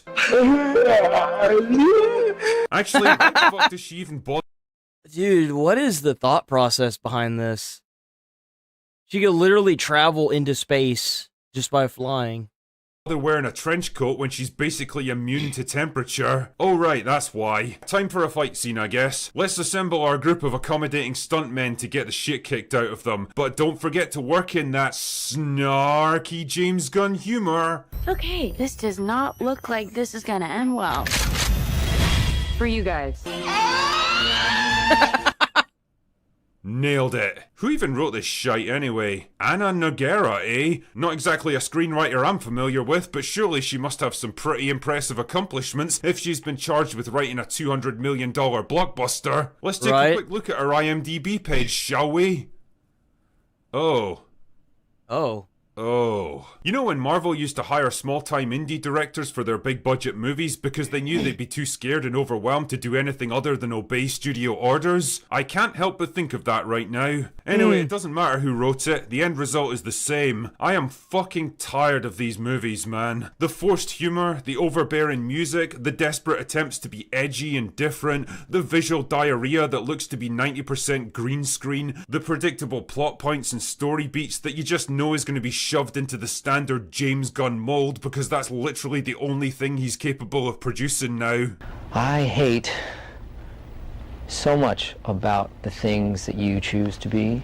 There's a word that keeps lurking in my mind whenever I think of James Gunn films, and that word is sincerity. Not because they actually. I mean, what all movies has James Gunn even done? I know he's done a lot of completely lacking in it that it actually feels they're taking something away from the audience on a fundamental level. He's the movie equivalent of an insecure teenager who's so scared of being mocked and ridiculed that literally everything he says and does has to be cloaked in a protective shield of sarcasm, cynicism, and ironic humor. You can't make fun of him because he's already doing. I mean, all the movies that he's done are all mediocre. Like Slither was probably the only good one, but I guarantee you it was only good because he had people backlashing him, like in the actual studio and stuff. Like, man, that's kind of crazy. Like, Guardians of the Galaxy's okay. I always wondered why that one was kind of like offset a little bit. It was always the weird one in the bunch. It was okay. It wasn't the best. They were okay. It to himself, but holy fuck does it make for a hollow movie experience. You really can't get invested in anything or anyone in a James Gunn movie because it all feels like a setup for one big joke. The new Superman movie was okay. I watched it. It was alright. And well, I think people are starting to feel it. For all Zack Snyder's faults as a storyteller, and believe me, there are many, one thing you can't accuse the guy of is insincerity. His films might be slow, bloated, self-important, dour and overly serious, but you can tell he's 100% committed to the story he's telling. And there's a kind of simplistic honesty in what he does. He's sincerely trying to show you who he is and what matters to him as a filmmaker. We even ran a poll on Open Bar a few weeks ago asking the audience if they preferred Man of Steel, a movie that's been thoroughly shit on over the years, or James Gunn's Superman by James Gunn, and the results were like 90% in favour of Man of Steel. Man of Steel was way better. Of Man of Steel, it's an indictment of James Gunn's Superman and everything that it represents. Because when you get right down to it, I honestly think most people would choose deeply flawed sincerity over polished duplicity. What I'm trying to say with all this pretentious bullshit is that this trailer made me feel weary, somewhere deep down inside whatever passes for my soul. It's too much of everything that I'm sick of at this point, and I'm willing to bet that I'm not the only one who feels this way. Yeah. God only knows what it's going to do at the box office. If Superman could barely scrape its way to $600 million worldwide, despite the longest and most obnoxiously desperate marketing campaign in history, what chance do you think this fucking derivative, tired, played out abortion of a film is going to have? It's like if you've been at a party all night, it's 3 in the morning and you're getting ready to stagger home and pass out on your kitchen floor, and some dickhead comes in with a tray of shots and screams, "Let's get this fucking party started." No, the party's over, James. It's been over for like 5 years now. You're just too wrapped up in your own PR to realize it. I agree with that. Anyway, that's... I agree. I feel like a lot of what's going on with these movies, DC and now Marvel, is that they're trying to bring in all these newer artists, these newer writers, and they just don't hit like they used to because they've been, like, if you go through a lot of these colleges, a lot of them are woke as fuck. They've got DEI hires like rampant, and they're all trying to push this weird narrative, you know, white man bad, every other race, color, religion good. And it's definitely showing in everything. The Marvel movies had it going good for a while, but that was because Stan Lee was alive, and it immediately fell off after Endgame and Stan Lee's death. And I figured it would, even though the studio was like, "Nah, it's gonna be all good," and I was like, no, just no. I don't believe it.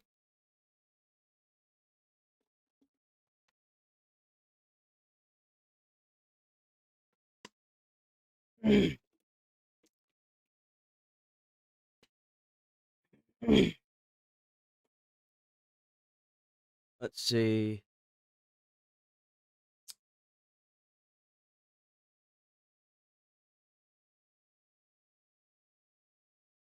I agree. It's not even like the lack of vision. It's the, I want to push this political moral topic on everybody that I meet ever.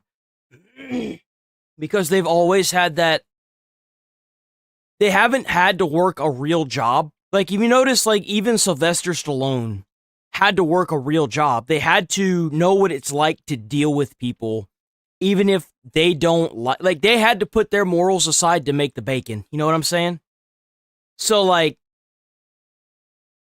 you're getting all these fucking millennials that all they've done is grow up in a public school, and not even, like, some of them are Nepo babies, so they didn't even have to go to public schools. They went to private schools, especially if you're trying to be, like, a writer, director. You probably went to some of the best... you went to some of the best schools and did all the work you had to, right? Did everything that they wanted you to do, which was probably pushed by some woke programs, and then you get out and having no idea what the real world is like, never will know what the real world is like because you've been a Nepo baby your whole fucking life, and you're 25, you just finished out college, with a master's degree. You get straight into your quote-unquote dream job, which, by the way, is now overfilled with people that can no longer get a job in that dream job. And you have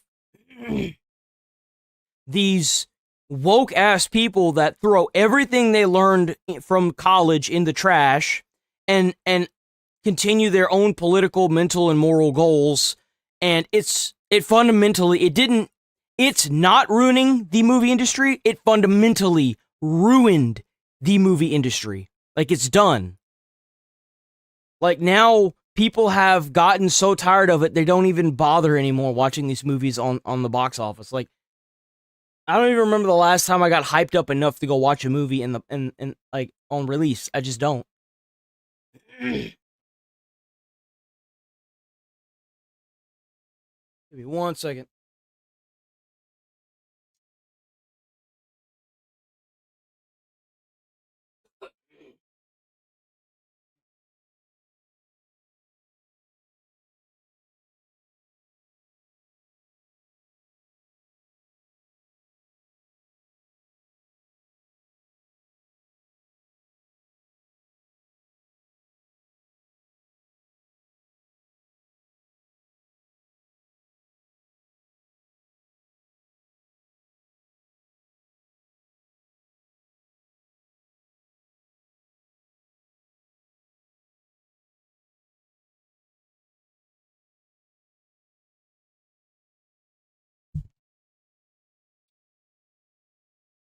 Okay, be back.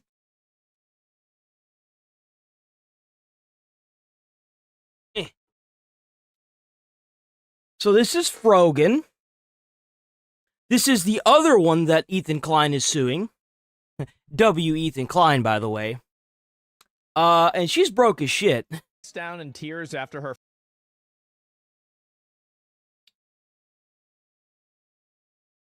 friend calls her out for constantly begging for rent money. We are only 11 subs away from 200, and we are halfway through the month, so that's kind of crazy. 11 subs away from 200? Her sub goal is 2,000. She's never going to get that. There's no way. The math checks out. I think that she might talk about... Is she talking about subscribers more than DSP? That's impressive. Easy. Do the math. Mama needs to pay rent. Answer. Hello?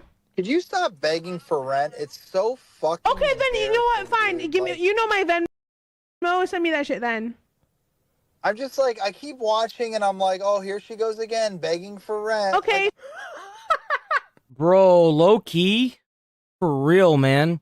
If you're not in it for the love of the game, you in it for all the wrong reasons, baby. There ain't no way in hell. Ain't no way in hell. I'm gonna sit here and beg for donations, dude. There's no fucking way.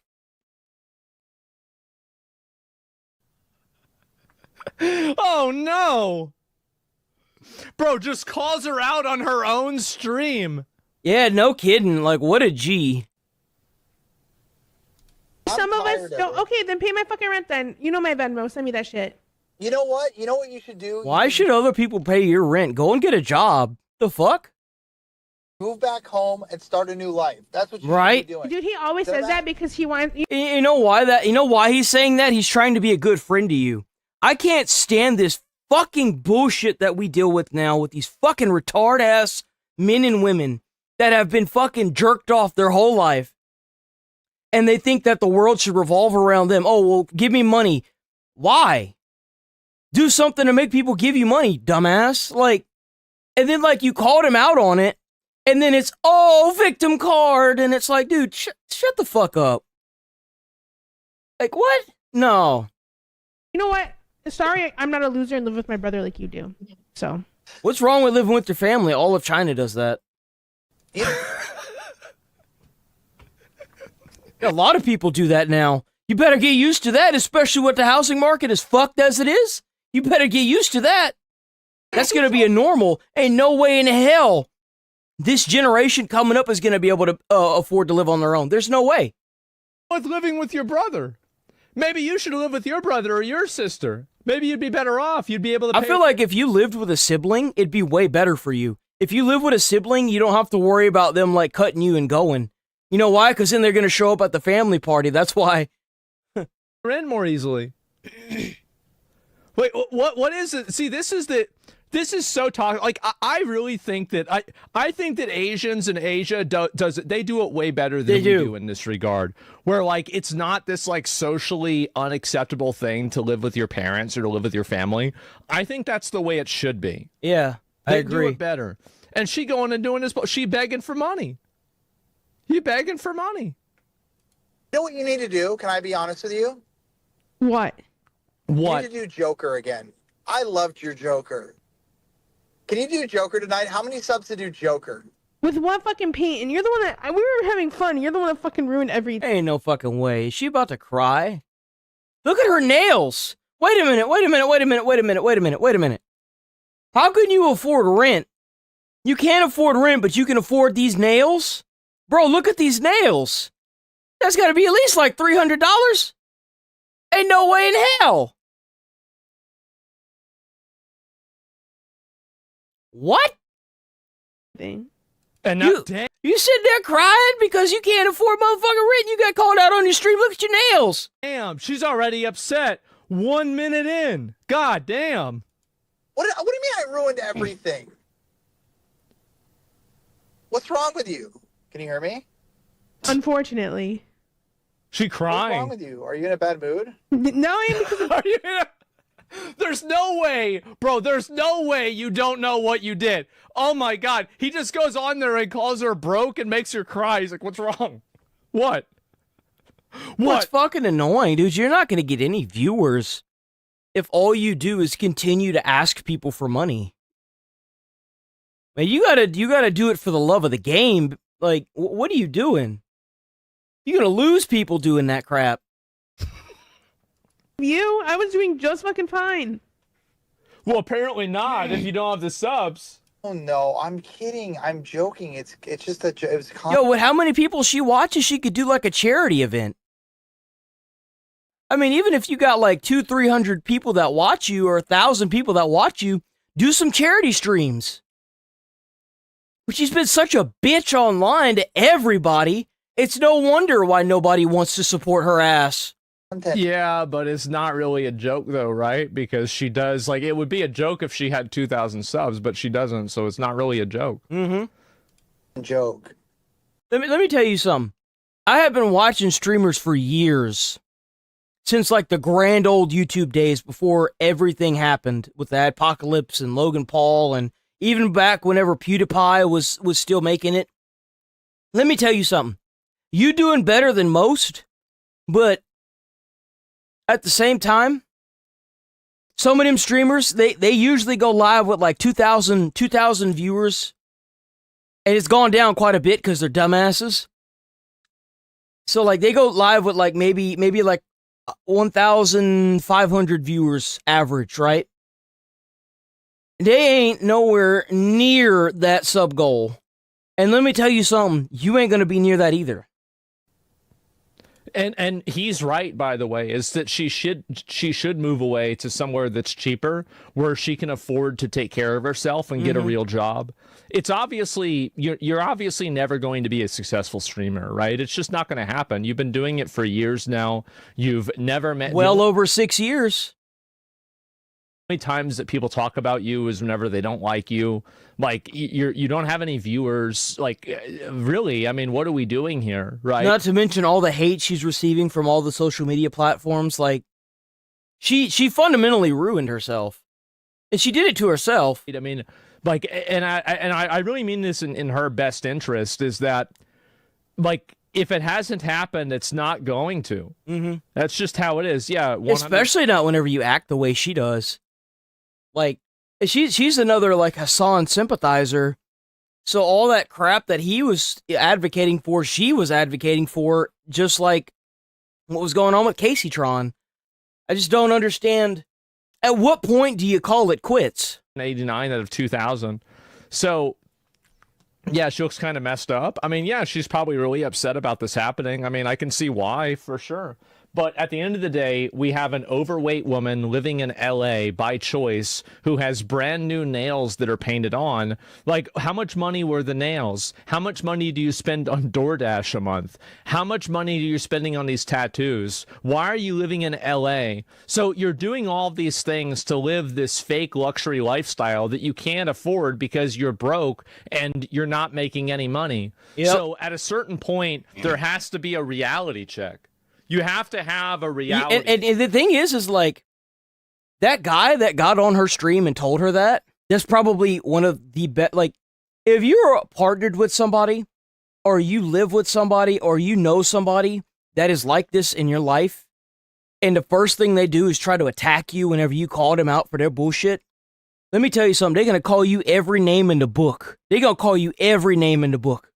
They're going to call you a piece of shit. They're going to call you abusive. But you called him out on it, and you say, hey, you broke his shit, and everyone's tired of hearing you fucking beg for subs. That's your best friend right there.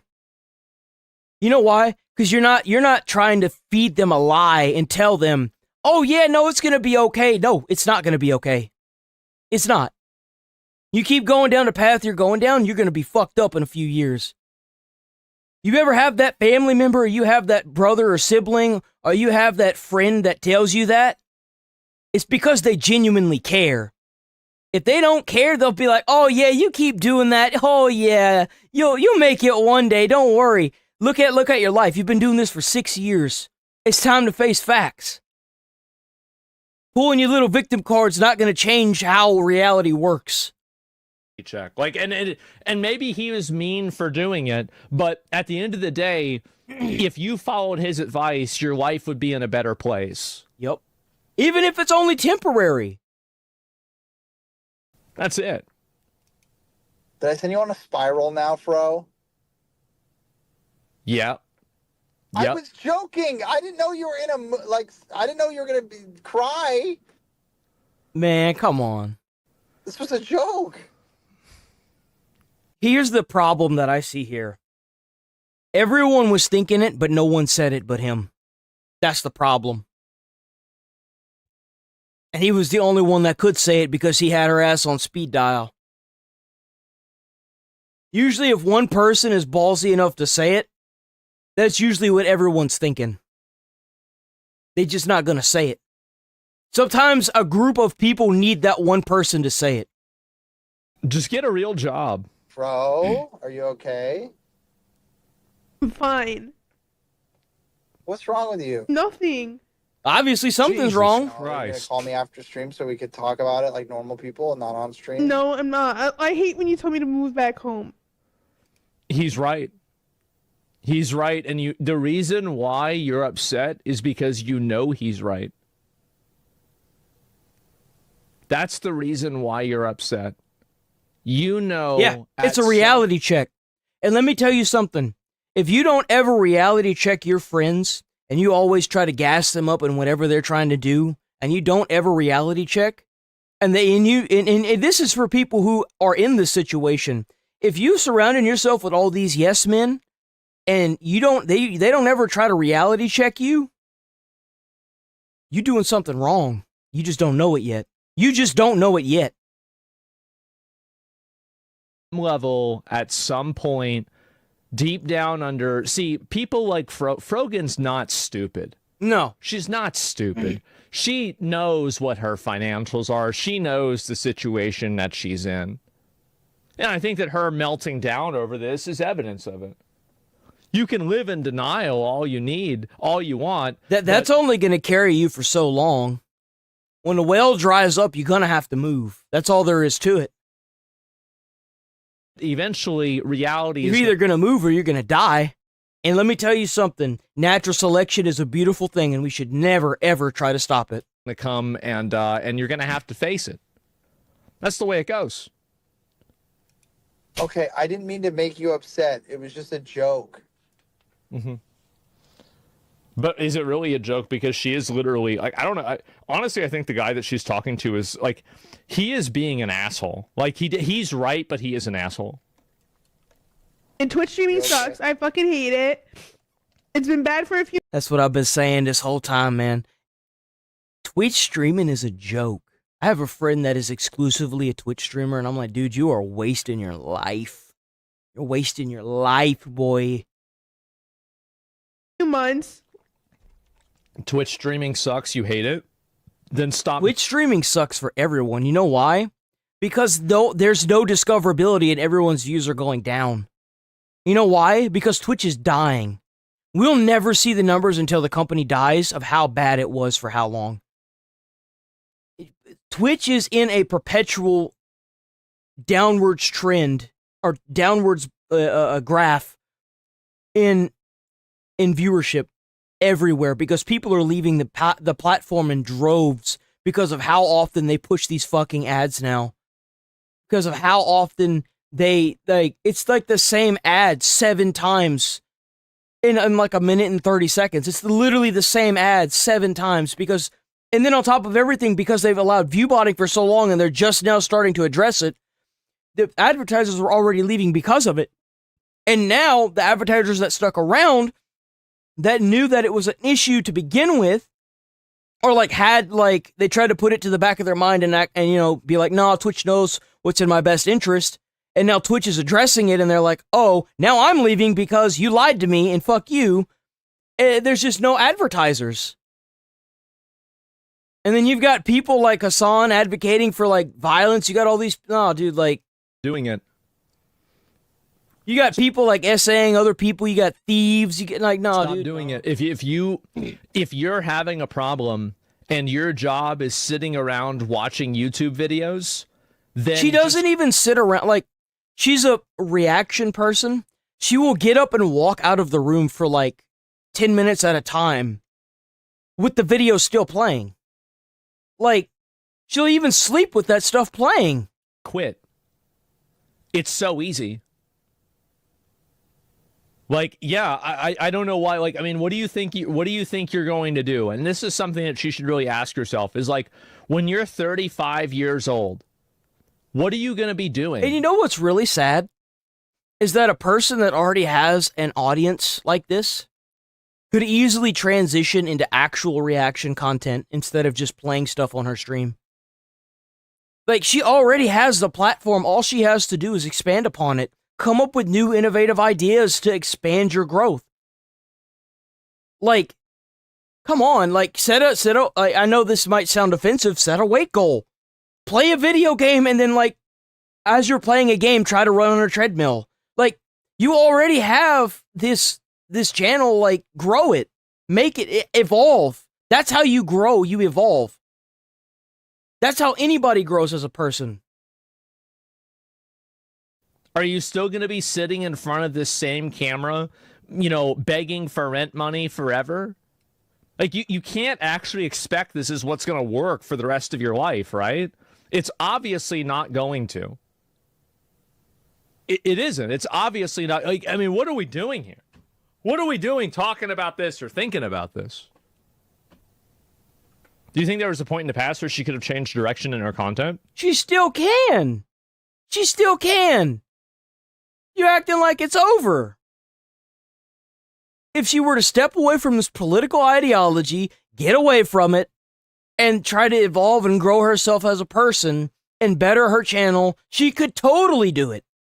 I don't know. I mean, people can always change direction in their content. She could even do it now, but it would just be hard because there's like so many people that already have an opinion of her in a certain way. But ultimately, yeah, there's not really like I don't know why people do this.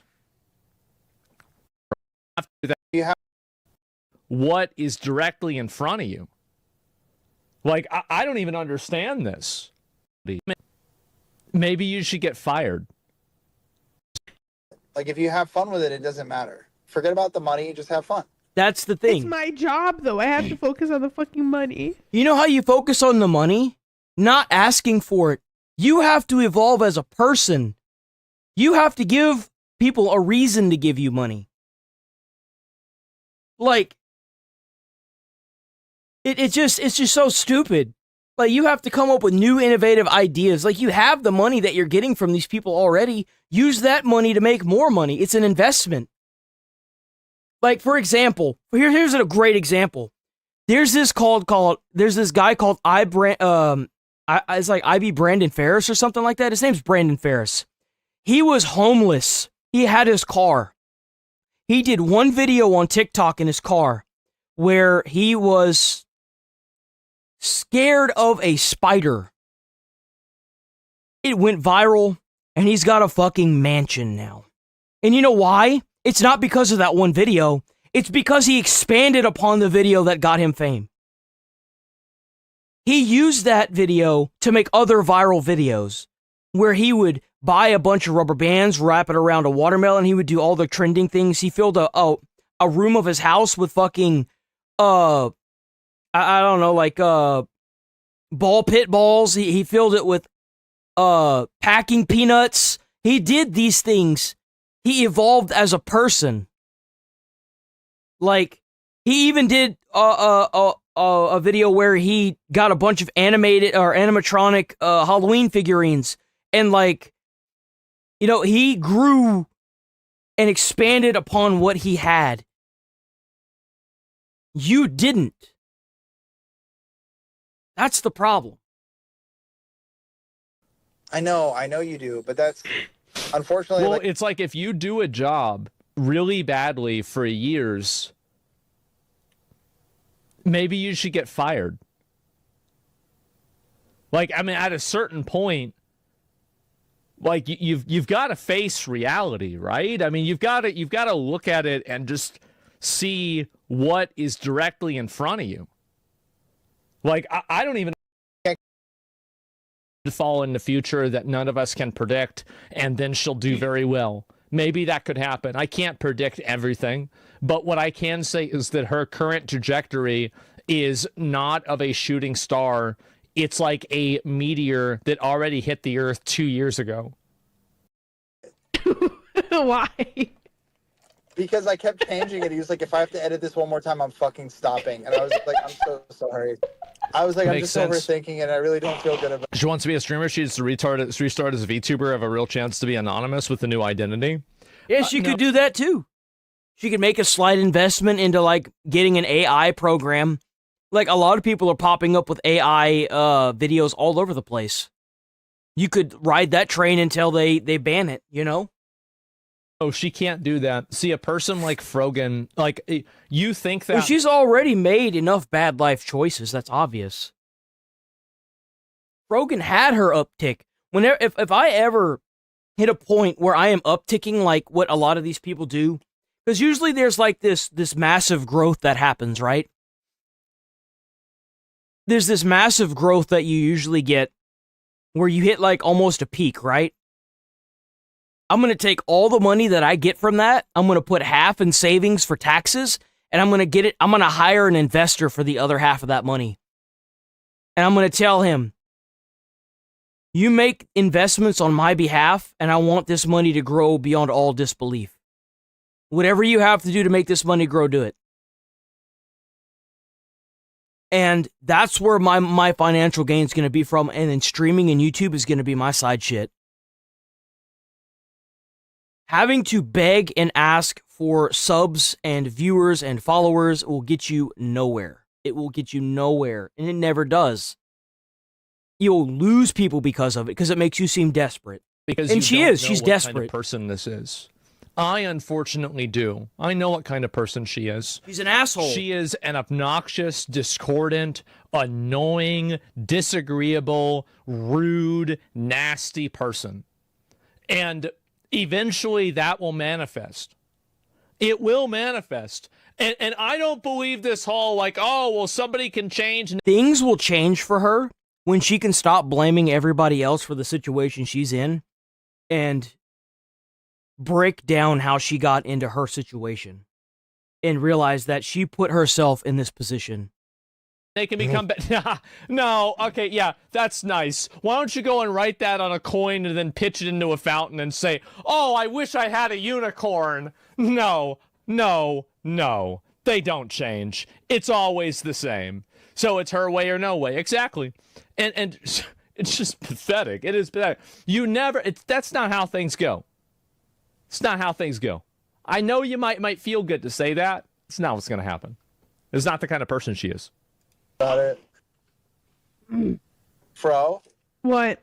At the same time, that call happens, right? Is that she has apparently, like, whenever you have all the support in the world from all these communities and you're still a failure, which she's a failure, and it's just inevitable. Like, it's undeniable. Well, that's that old saying, right?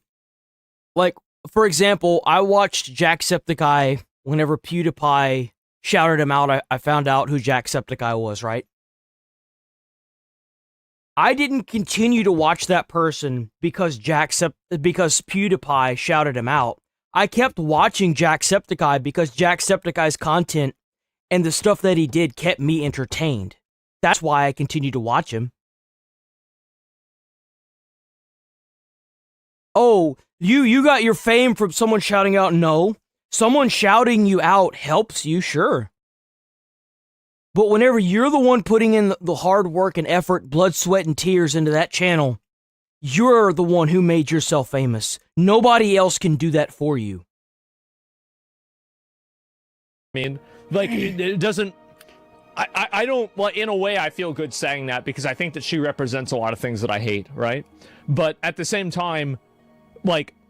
As a person, I can see, like, this, it sucks, right? It's like you want to do this thing, you want to be this person, and you just can't do it. You can't do it. And I felt this way, you know, here's a good example, right? And I'll give Frogan some advice here.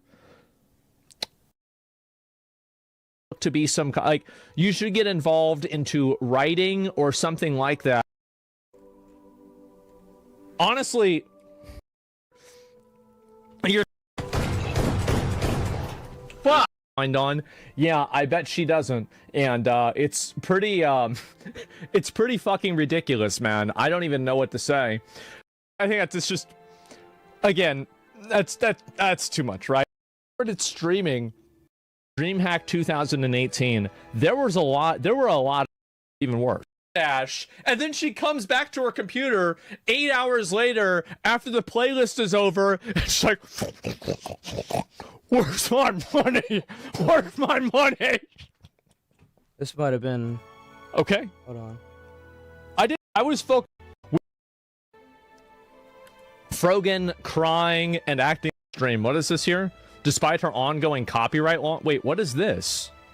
I find it funny her content is mainly watching shows on stream, regardless of her ongoing copyright lawsuit with Ethan Klein. Take a look at this screen recording of her VODs in September. Oh no. Honey, pistachio, then Wait, she's not even on the screen. You're not even on the screen. You see what I was saying earlier about her just not even trying? Like, of course you don't have anyone watching your content. You're not doing anything, dude. You're not even reacting to stuff. You're literally letting other TV shows play, and you're already going to court for it. Ethan is suing the shit out of you for it. Anywhere, you're just playing a video. Wait a minute. Okay, so never mind. I don't feel bad for her at all. So you streamed for 13 hours straight, and all you do is rebroadcast TV shows.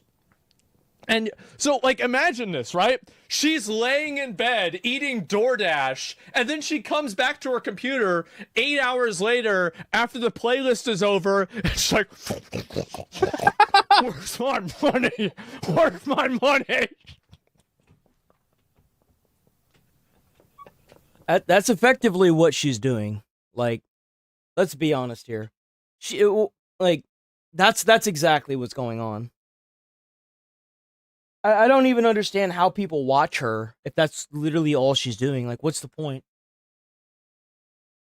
It's just so stupid. It's so stupid.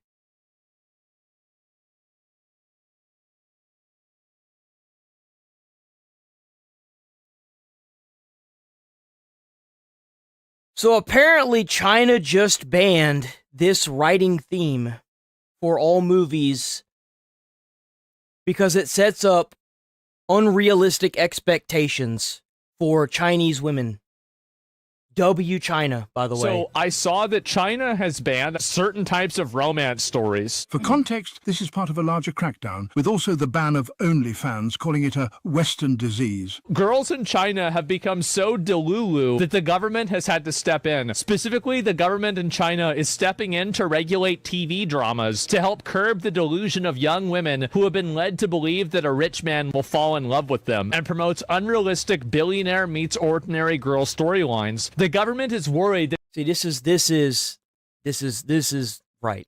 I think that China is completely right for doing this, because that's the reason why we get all these people that want these guys with six figures that think they're gonna fucking lower their standard for some Claude in fucking Philadelphia. Ain't no way, dude. certain content promotes unhealthy values. Oh, but my personality, your personality? So here's the kicker, is you have a shit personality. You know how I know that? Because you want a man that's gonna be a certain height and make a certain amount of money a year. You're a piece of shit human being. Fuck your personality. Of wealth worship, materialism, and unrealistic relationship ideas. This regulation discourages portraying an unrealistic plot, such as marriage solely to a wealthy, powerful person, warns against celebrating materialism, flaunting wealth, and other content that could distort public perception, especially about entrepreneurs and social values. So they went and that's it. Be China. Notice women's dating standards have gone delulu after watching too many dramas involving Giga Chad swooping up plain Janes. Just ban the dramas. This is what a serious country looks like. So basically, they got hoflation over there so bad that the government has had to step in and give these bitches a reality check. So all these, I'm gonna date the billionaire 8-foot-tall werewolf, and now she also wants you to be a billionaire 8-foot-tall vampire. And now, what the fuck are you supposed to do? Maybe you have to get a personality. You have to live in reality now, I guess. Oh no! Fuck that! We're just gonna make it against the law. And if that wasn't enough, they also banned someone else recently. Here, tries multi-streaming. Oh yeah, Hassan got banned on Bilibili, which is like a Chinese site. That's funny. There was another video.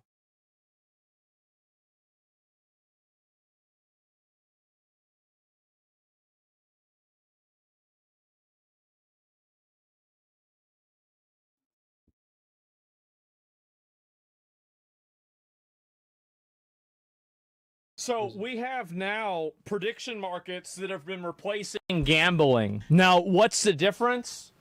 They're called two different things. That's the main difference. Prediction markets are not just gambling. Nope.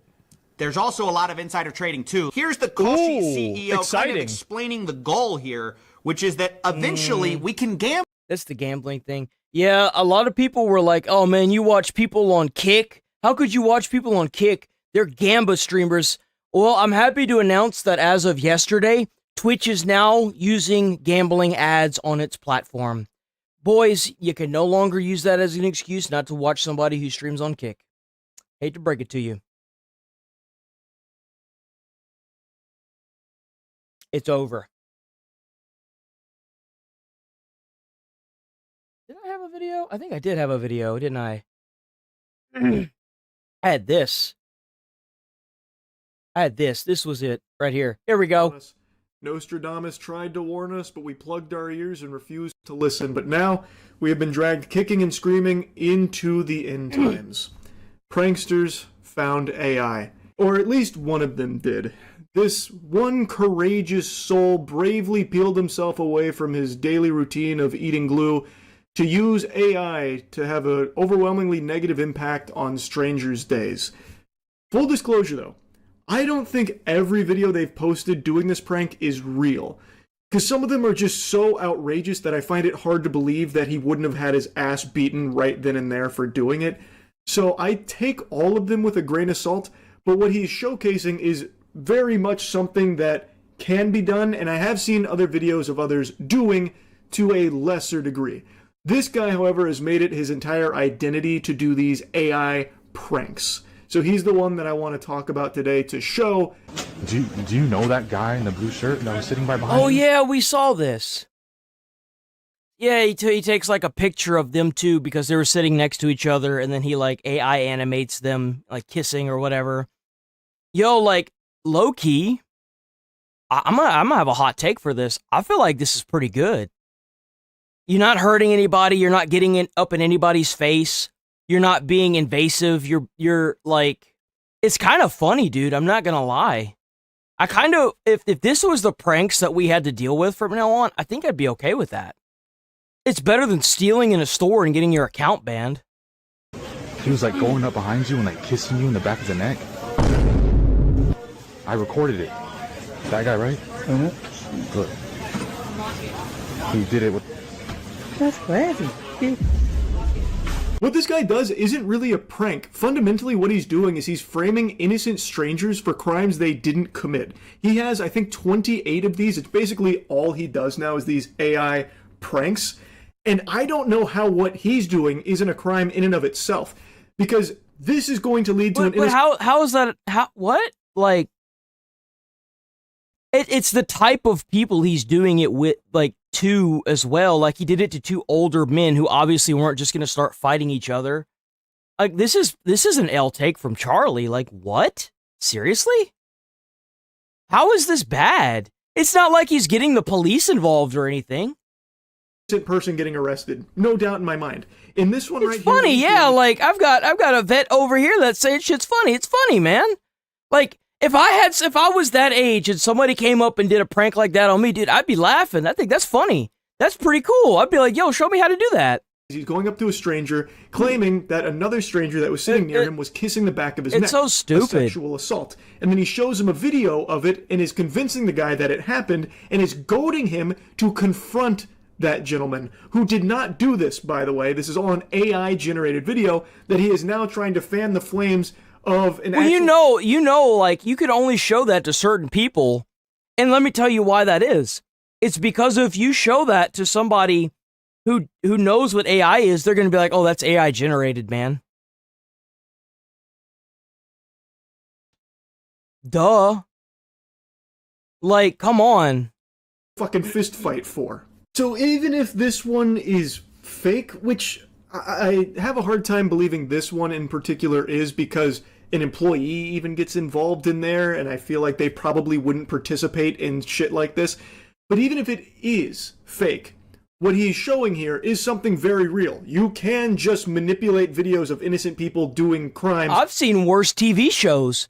There's this one TV show where these two guys that sit behind like this console, or like in a van or whatever, and they make the guy that they have control of do like the dumbest shit literally out in a public park. Like, as far as I'm concerned, this is all right in my book. This is a huge Charlie L take. Like, I don't understand the big deal. And I'm sure that issues have come up. That's probably why there's only like 25 videos on the dude's site, because you have to get the consent from the people involved. Well, I mean, maybe not. I guess it depends. But like, it's all in good fun. Like, let's be honest here. No one actually hurt anybody. No one's calling the police. Calm down. Like, this is a massive L take. It's going to be very hard for them to defend themselves, especially because I love Charlie, man. Charlie's awesome, but like, where did he get this take from? As though he's mainly doing this to elderly people that probably don't know about this kind of technology. Yeah, like I said, if you're an older dude, what's the likelihood you're about to immediately get set off and go and punch somebody over an AI video? Come on. So how the fuck could they even possibly argue their innocence? Hey, this video's funny. I kissed him in the back of the neck. Yeah. Is that you? I didn't even touch this guy. That was a lie. Yes. Hey, did you see me touch this guy? Look at that camera. Oh my God, where'd that come from? Him. Yo, this is so funny. I love how there's 3 older people right here, and none of them know what AI is, dude. It's so funny. This is funny. Yes, this is actually good content. Nobody. It's not hurting anybody, and then they all get to laugh about it at the end. Like, come on. That's right there. That's weird. So they can't really argue against him because he's showing them a video of what happened and convincing everyone else that this is a real video. And eventually, it's going to lead to one of these people getting arrested or getting beaten up. Like, oh, no, it's not, Charlie. He's just going to say before they start calling the police, it's a prank. What do you mean? I mean, I guess I could see, actually, I can see where he's coming from. If you have a dickhead running around doing this and people are starting to get arrested because they don't reveal that it's a prank. But here's the problem. Here's the problem with that makes it fall apart. If let's say that lady calls the police, right? Let's say she calls the police, right? And the police show up and come to find out it's an AI generated video. Guess who's going to jail? The guy who's doing the prank. And they don't take this lightly. You can go to jail for a long time. Oh my God, where'd that come from? Him. No, it didn't. Yes, sir. You did. I kissed nobody in the back of the neck. That's not bad. That's weird. So they can't really argue against him because he's showing them a video of what happened and convincing Now, like, let me be real with you. I don't think that you should be able to make a prank channel, period. And the reason why people are able to make prank channels is because TV shows have done it for decades now. I get it. But you still shouldn't be able to make prank channels because people can get really, really messed up in them. Do I think on a tier list that being able to take a picture of somebody and have them AI generate a picture of the dudes kissing is a bad thing? No, I don't. I think it's funny, especially if it's for a prank. I think it's hilarious. No one's getting hurt. It's with older people because older people have no idea what AI is. They don't care, and I don't blame them. But maybe you would have taught one of them older people something by doing this. That way they could be more aware in case somebody is like, I've got this picture of you, touching this girl inappropriately, and it's some kind of scam of like them trying to get money out of these old men, and they show this AI video and be like, I'm going to call the police if you don't give me money. If anything, this could help. Instead of like immediately trying to shut this down, why don't you look at the positives from this? There could be a lot of good with this video, and eventually it's going to lead to one of these people getting arrested or getting beaten up. Like in this case right here, that guy who felt violated, who's to say he didn't just start swinging on this man after seeing this video? Again, assuming of course this is real and not with like paid actors, which I'm leaning towards it being authentic here. I think there's too many and the thing is like, even if it was paid actors, someone else will do it for real. That's the thing. Moving parts, as well as like someone who does appear to be an employee coming over. I do think he did this to just random strangers. And if that is the case, then this could have gone severely off the rails, all based on a manipulated video here that's not real. And this man, they just there gambling. Who cares? They just there gambling. They don't give a shit. I guarantee you, like, a lot of older people that I know, dude, they would think that shit's funny. My uncle would walk around with a canister, a dip canister, and he cut a hole in the bottom of it, and we called him Uncle B, because he didn't have his pointer finger. And you know what he would do? Is he would take his pointer finger, and he would put the one that worked inside of the can. He's like, I carry my finger with me, right? Like, these old people, they do this shit all the time to younger people. It's okay if they get a little get back. You know what I'm saying? Like, he's like, yeah, carry my finger in my canister. You want to see? And then he'll pull it out, right? And it'll be in a canister, and he'll start wiggling his finger. It's the funniest shit ever, dude. It's funny.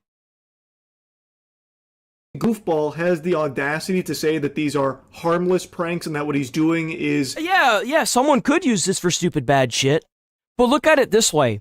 If you have 10 scammers and 10 people running around, 10 people scamming and then 10 people using that for pranks, and you have people trying to prank people before the scammers come out, and the scammer walks up to somebody who realizes that it's a scam and it's an AI generated video because of a prank they had pulled on them earlier, you just awoke the community to something that's a problem. How is this like, it's just like the internet, like, or putting someone in jail. You're going to put the wrong people in jail. Sometimes it happens. Should we get rid of jail systems? No. Hell no. I think that the good that could come from this personally could overcome the damage as long as it's done right. But we see the amount of stupidity that is rampant on the internet, so who knows? This really can go either way because it's so early in its life cycle. But it's better than Ding Dong Ditch. It's better than Dine and Dash. It's better than some of these other dumbass pranks these stupid kids pull that end up with people getting shot. You know, basically a righteous effort as an AI social experiment to raise awareness on how AI can be dangerous. Yeah, exactly. That's exactly what I said. But you homunculus, everyone knows that. These people obviously don't. That's the problem. These people, these older people are never going to be online. They're never going to do anything that involves media like that. And they're never going to understand how, like, if you're just standing next to a little girl in line and someone takes a picture of you and then AI generates a video of you doing something and then extorts you for money right there in the line, they're never going to know any better. Ever. Think about it. Very legitimate fear a ton of people have where someone like you could fake a video of them committing a crime to get them in trouble. This isn't some valuable PSA. This is something people already know about and are already worried about. There's absolutely nothing educational about just framing these innocent people. And here's another thing that I have with this L-take. AI is inevitable. If the company that made this picture, this AI video, goes out of business tomorrow, 3 other companies will replace it. You know why? Because the market's too damn big. That's why. And here's the thing. Now that it's started, it will blow up. And since somebody like Charlie is putting a light onto it, it's going to blow up even more. As criminals or like sexual degenerates or something, or trying to like have them fight each other like fucking fisticuffs, all based on AI generated. But that's not what he's doing. Like, I just don't like this take. I mean, I usually go with just about everything Charlie says, but like, I don't like this take. Videos that doesn't do anything besides just have an overwhelmingly negative effect on these strangers. When you guys are like taking forever, he got I mean, I guess. Like one back there.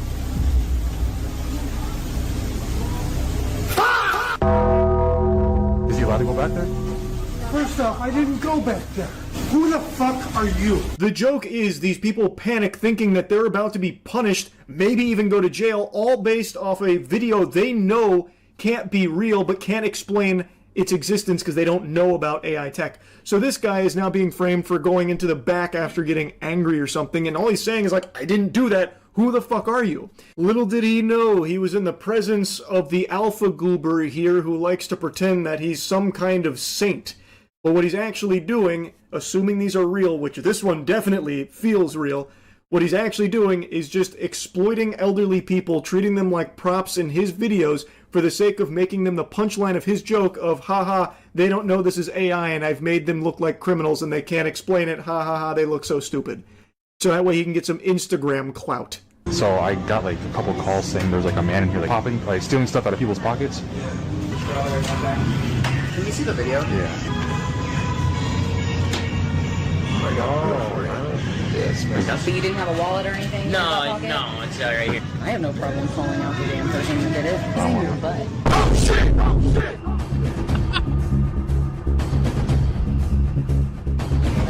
Enemy spotted. Here he's actually going up to store staff about a stranger pickpocketing one of the employees. Again, this is a crime. They even all go together as a group to confront this guy they think stole from this man or was attempting to. Who's to say they wouldn't have just called the police right then and there and this innocent man being taken away in handcuffs? Now, I imagine at that point he probably would have stepped in and said it's an AI-generated video. Maybe, but maybe he wouldn't. Maybe he would be afraid that then he'd be in trouble. So maybe he'd just keep his fucking mouth shut and that guy would then go to jail all based on this AI-generated video. It's terrifying. Not only is he trying to suckle from the titty of cloud... You do realize, hold on. You do realize it's not that cut and dry, right? Like, they have people that will take that video because they're going to need that as evidence, right? They need that video as evidence. They're going to take that video, they're going to run it through some programs, they're going to figure out that it's fake, and guess who's going to jail? This problem solves itself. Like, what do you mean, man? And not to mention, you'd have to testify as an eyewitness, and if they find you lying on the jury stand, you're cooked. Like, there's no way. Or on the defendant stand, or the eyewitness, you're done, bro. You're gonna go to jail. Like, there's just so many holes in this argument. I don't like this take, man. It's an L take. Video. It's terrifying. Not only is he trying to suckle from the titty of clout, but he's also just trying to promote some dog shit website that's probably a scam. It's why he has his watermark plastered all over the place there, and in every single one of these videos, he is shamelessly shilling for that site constantly. I imagine it is a fraudulent website based on this guy's behavior and the way that it gets discussed here, which should be further evidence to this guy's true motives not being something positive about AI awareness, but instead to get Instagram followers and money through his affiliate partnership here with that site that he is constantly plugging. Now again, there is a chance that this isn't that what you do? Hashtag cheeky soap? Aren't you the one that owns a soap company? Like, this is the pot calling the kettle black, bro. Like, what do you think you're doing every time you upload a YouTube video? What any content creator does whenever they upload stuff. It's to get followers and make money. Duh. But you're not going to sit there in that chair and tell me that's not why you're doing this, bro. Because you're lying if that's the case. It's all scripted. But I find ones like these hard to believe that he would have the wherewithal to fake it and be able to get this many people on board with it. Because that does appear to be like actual Sprouts staff. Like, they are wearing a uniform, they are coming from the odds of that same shirt, though.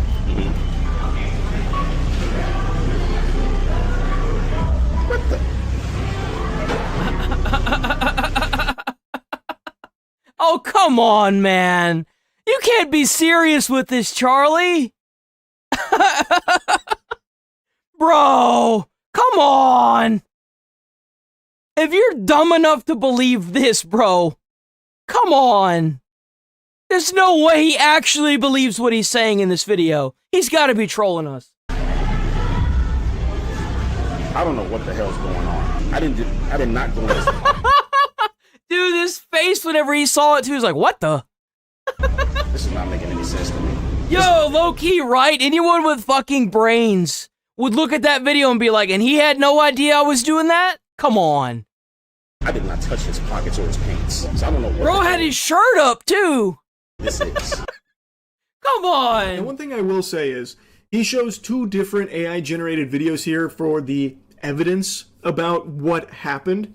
And it feels like it should be obvious that something's very fishy there. Like, surely the employee would have felt something or, something like that. Like, it doesn't I mean, at this point, it's a test of IQ.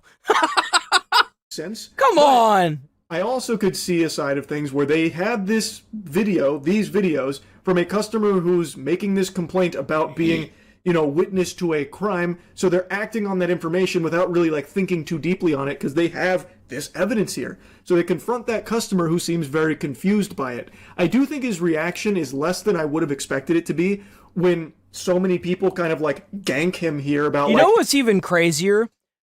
Before they will take somebody and put them in handcuffs and haul them away from a store, they will check the video footage at the store itself. I completely forgot about that. And they would check the video footage of them standing next to each other and see that this never happened. You understand how much this argument falls apart? I don't want to sound like a dick. I swear to God, I love Charlie and I will always watch his content, always. But this argument completely falls apart at its roots. Him stealing or attempting to steal from an employee, but overall, I just can't imagine this one being faked. Maybe he's in on it, so he's just playing along. But in that case, wouldn't he be worried about facing repercussions? Because those do appear to be real employees. And like I said, if they did alert authorities and authorities showed up, would this guy have piped up and said oh no, it's an AI generated video, I made it all up, it's fake? I don't think he would have, because I bet he would have been worried that the cops would turn around and throw him in cuffs for falsifying evidence or something, because it is a misleading testimony. It's fake, and all of it is geared towards getting this guy in trouble for the sake of his Dude, it's Instagram obvious prank. nobody gets in trouble because before the police are even called, he says it's a prank. Come on, man. How is this so hard? Like, I think this is just a big L take. I do. I mean, I can sit here and go back and forth on it all day. And there are pranksters that are just pieces of shit. And I don't doubt that someone's going to use this definitely to cause mayhem. That's what happens, right? It's what happens. It's going to happen regardless. There are right ways and there are wrong ways of doing everything in life. But at the end of the day, whenever you sit here and you try to do that and act like you're just going to be able to shut it down, you solve nothing. Like, someone else is just going to do it. Like, it solves nothing. And it's not like these pranks are even that bad.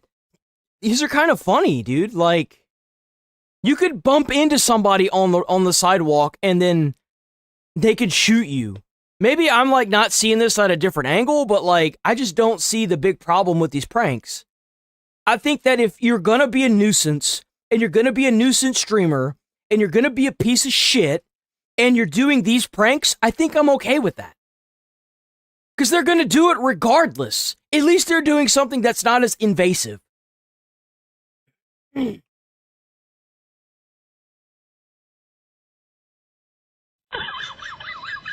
Oh, what the fuck?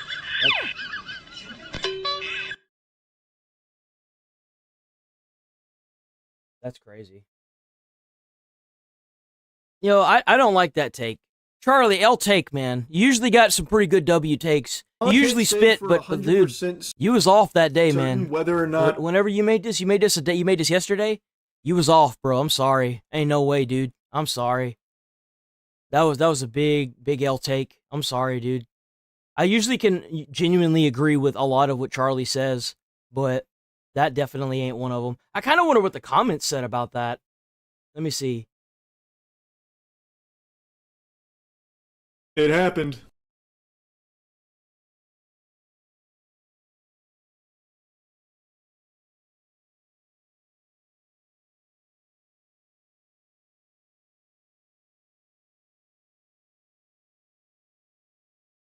Well, yeah, like the third comment from the top, glad security cameras still exist. Yeah, like, seriously. Because, like, before anyone gets arrested, they're gonna roll back the cameras of the security footage inside of the store and be like, oh, that never happened. Even at a casino, casinos are filled with cameras. There's no way someone goes to jail other than the prankster for that. I'm gonna grab a water. I'll be right back.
Oh, okay.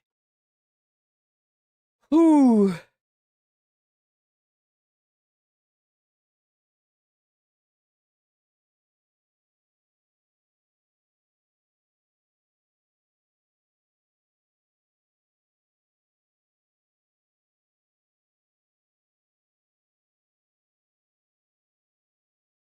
All right, last video of the day right here.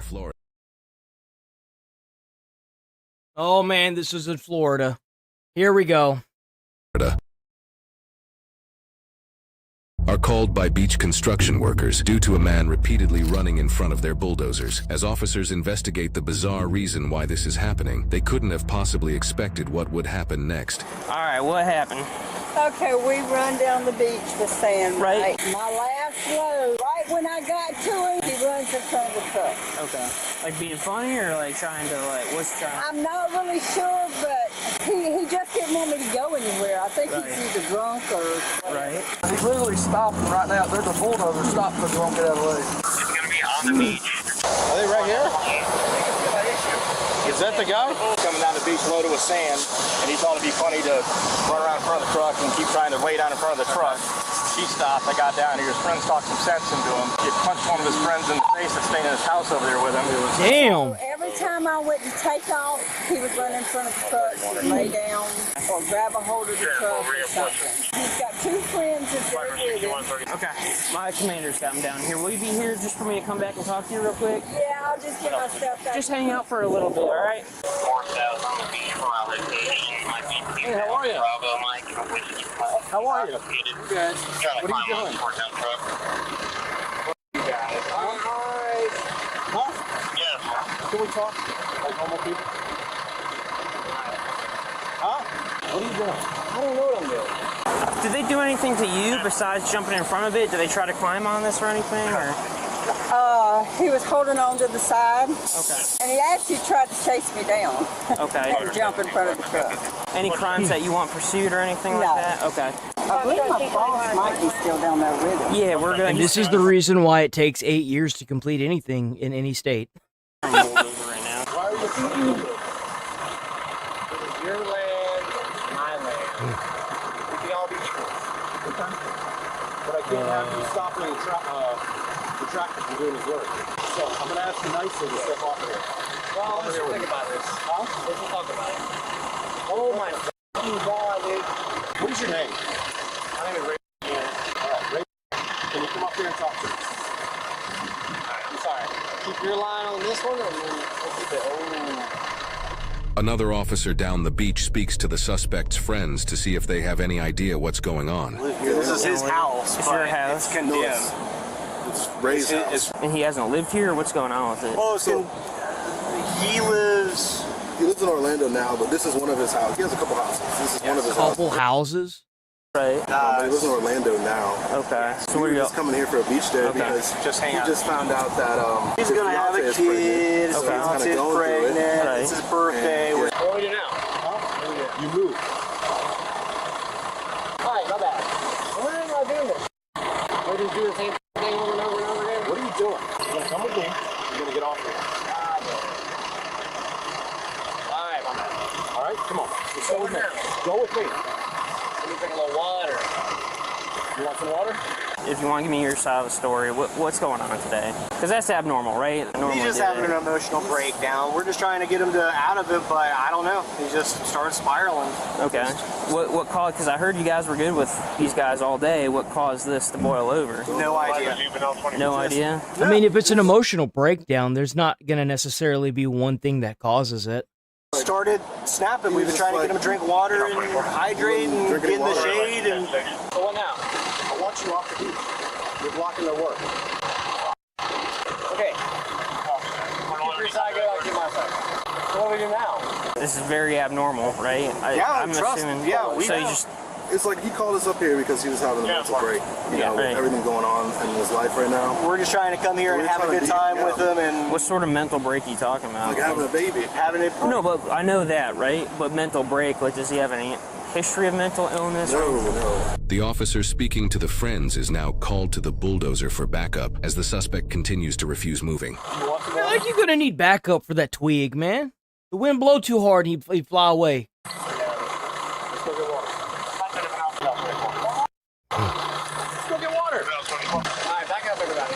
He could be going through some kind of heat-related stress, like a heat stroke. It's possible that's what's going on here. He could maybe be just super dehydrated and he's going through like a heat stroke. What's our plan here? Well, the plan is you're going to move away from the bulldozer.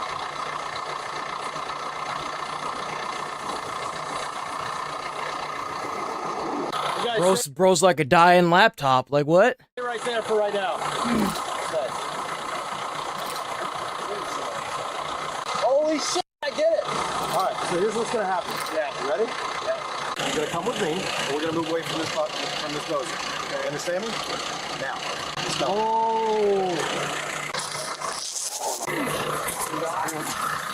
Oh, oh, oh, oh, oh, oh, oh, oh.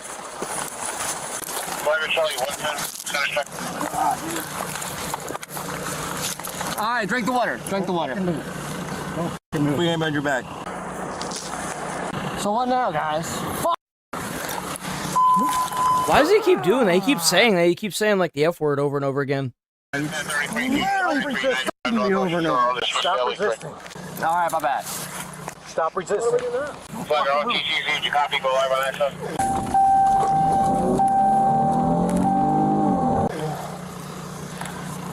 Stop resisting. All right. Hear me? Yes, yes. Down, down it. You got spiky this. You just doing the same thing? Oh, okay. So what do we do now? Roll to your stomach.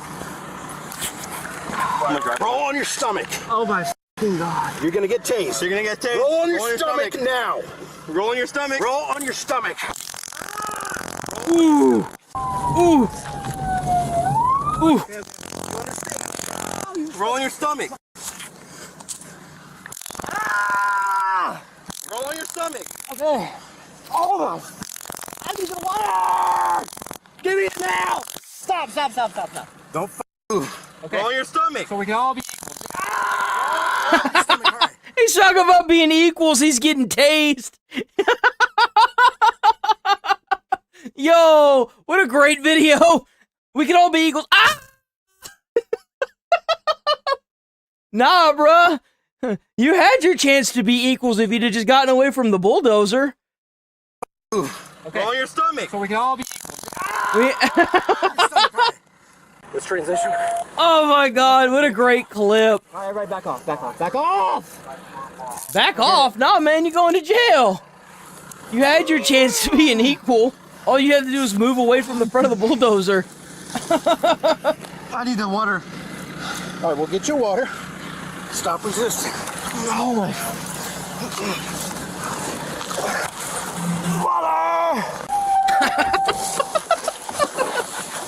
Water! Bro, he's got to be going through something. There's no way. They're securing one right now.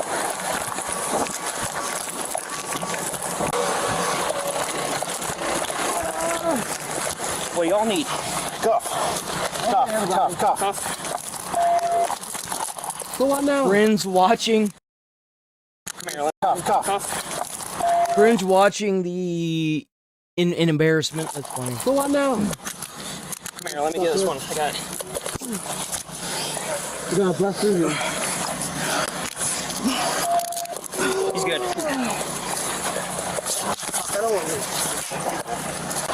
Damn it. 111. One secure. One double lock those. Yep.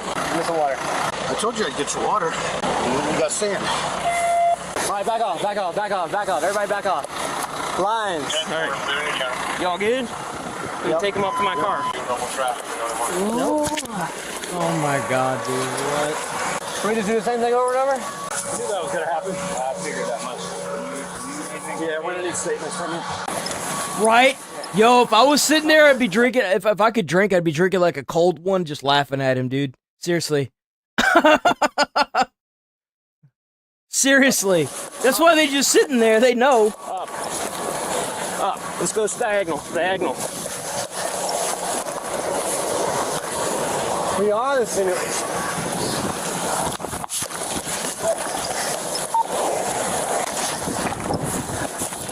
Okay, I get it. You gonna walk now? Yeah. All right, everybody stop. I'm not stopping. Don't touch me, I don't touch you. I'm a criminal. Commander, okay, you want to hold him, we get belly band on him. Give me some water. 7, 8, If you want to hold him, we can get belly band on him, still resisting. Are you done? Yeah, I'm done. You sure? So what now? Yeah, he has to be going through some kind of breakdown, bro. The way he sounds, the way he's acting, Something's going on with him. I don't know what it is, but I don't think he's like within his right mind. I really don't. LSD? 21 years old. Name John Wayne. Give me some water. I got water. McDonald's Johnson. I believe he's going to be on foot. Shorts. Take a seat, What is that for? What is that for? What is that? Let's not do this. I'm down there. We bring the subject up to the runway. Copy that. Holy shit. Take a seat with your butt. So let's all sit here and down and talk about it. Sit down, but we talk about it. Come on, bud. Just take a seat. Just take a seat. If y'all get his legs, you can start bending them. There you go. Don't kick. Stop. You're going to get another charge. You're going to get another charge. Duration? Take your sizes. Watch your feet. Move your foot. Give me some water. Water. An officer now returns to the friends to ask about the drugs Ray is claiming he took. So I asked him what he was on. He said PCP. No? No? No drug use. Oh man, I bet his friends are gonna throw him under the bus, huh? That's fucked. At all. No LSD, nothing like that. I mean, he's not getting in trouble for using it. You know what I'm saying? What happened with you, man? Because I heard he socked you in the face. Oh, I was just trying to pull him away. Just trying to get him out of the way. You want to do charges for that? No, hell no. Definitely. Okay. Since y'all are here, do you mind if I just get your ID? You're not in trouble or anything like that. It's just, you got hit in the face, right? So obviously, there's a crime right there. I'm not saying I would pursue charges. I'm just saying it happened, all right? It's done. Y'all are here together. I don't know what's going on. He obviously fought these two gentlemen right here, right? So if... I mean, if these friends are actually friends, he won't press charges. But if this guy is you know, just friends with him for the money, you could totally sue the shit out of him. You know that, right? You can sue the piss out of him. I can just get your IDs. You're not in trouble, but as long as we get that squared away, he is probably going to take a ride to jail today. Actually, it's not a probably. It's definite, right? Yeah, but I'd rather not be involved in any of this stuff, man. Unless I have to. You're kind of on the borderline like you have to, man, but listen, I'll respect that. At the end of the day, it is what it is. I'm just going to put you down as you refuse to give your information, okay? Is that okay? 911 and 111. I'm not going to take you to jail, all right? You want to do the same thing? Yeah, well, I don't right. Two refusals, okay? We'll just keep it simple, right? How much LSD did you take? A lot? Yeah. Shit. He's claiming himself. I used LSD. Does that have some merit to it? He's not going to get. We're not going to go searching through stuff. We're not going to get a search warrant. We're just trying to figure it out. Nothing. See, they know the truth. They know that if they say yes to any of that, they're all gonna be fucked. They smart. That dude may be rich, but I tell you what, though, they grew up in a rough neighborhood. At least now that you know of. Okay. No, we've been on the beach. We've just been here on the beach. We got here when we did like 10 o'clock. 10 o'clock, and we've just been down here chilling. Because I'll tell you this, I work narcotics, right? And that looks narcotics induced. I'm just being straight up with you. Yeah, I get it. So whether or not he did or not, whether or not you want to tell me, I'm not claiming that you're lying. I'm just saying. Right? Yeah, and he did not disclose anything to us, so if he took it, we didn't see it, so I don't know. We got here. It sounds to me like these two guys are closer friends than all three of them are, if I'm being honest. When we got here. What was his reasoning for jumping out in front of you? Dude, I have no idea. Because they were telling me, like, this is not your land, or this is the people's land. I honestly have if he's taking LSD, nothing that he's saying is going to make sense. That's just how it is. Like, he will probably come down off of that high and then not even know what the hell happened. Anytime we tried to talk to him, he just wouldn't listen. So all right. He would not communicate in the day, but then like towards the middle, we're like, what the f is happening? Yeah. Why are you messing with the construction people? I have no idea. Huh? We're just doing the same thing over again. All right, give me a little water. In a second, all right? Oh, you Huh? I can't leave you alone, so I can't go get you water. Boundaries. Huh? Boundaries? Boundaries? Yeah. Some sick ass shit, y'all. Huh? Some sick shit. What? We're doing a good job here. Really? Why'd you fight us then?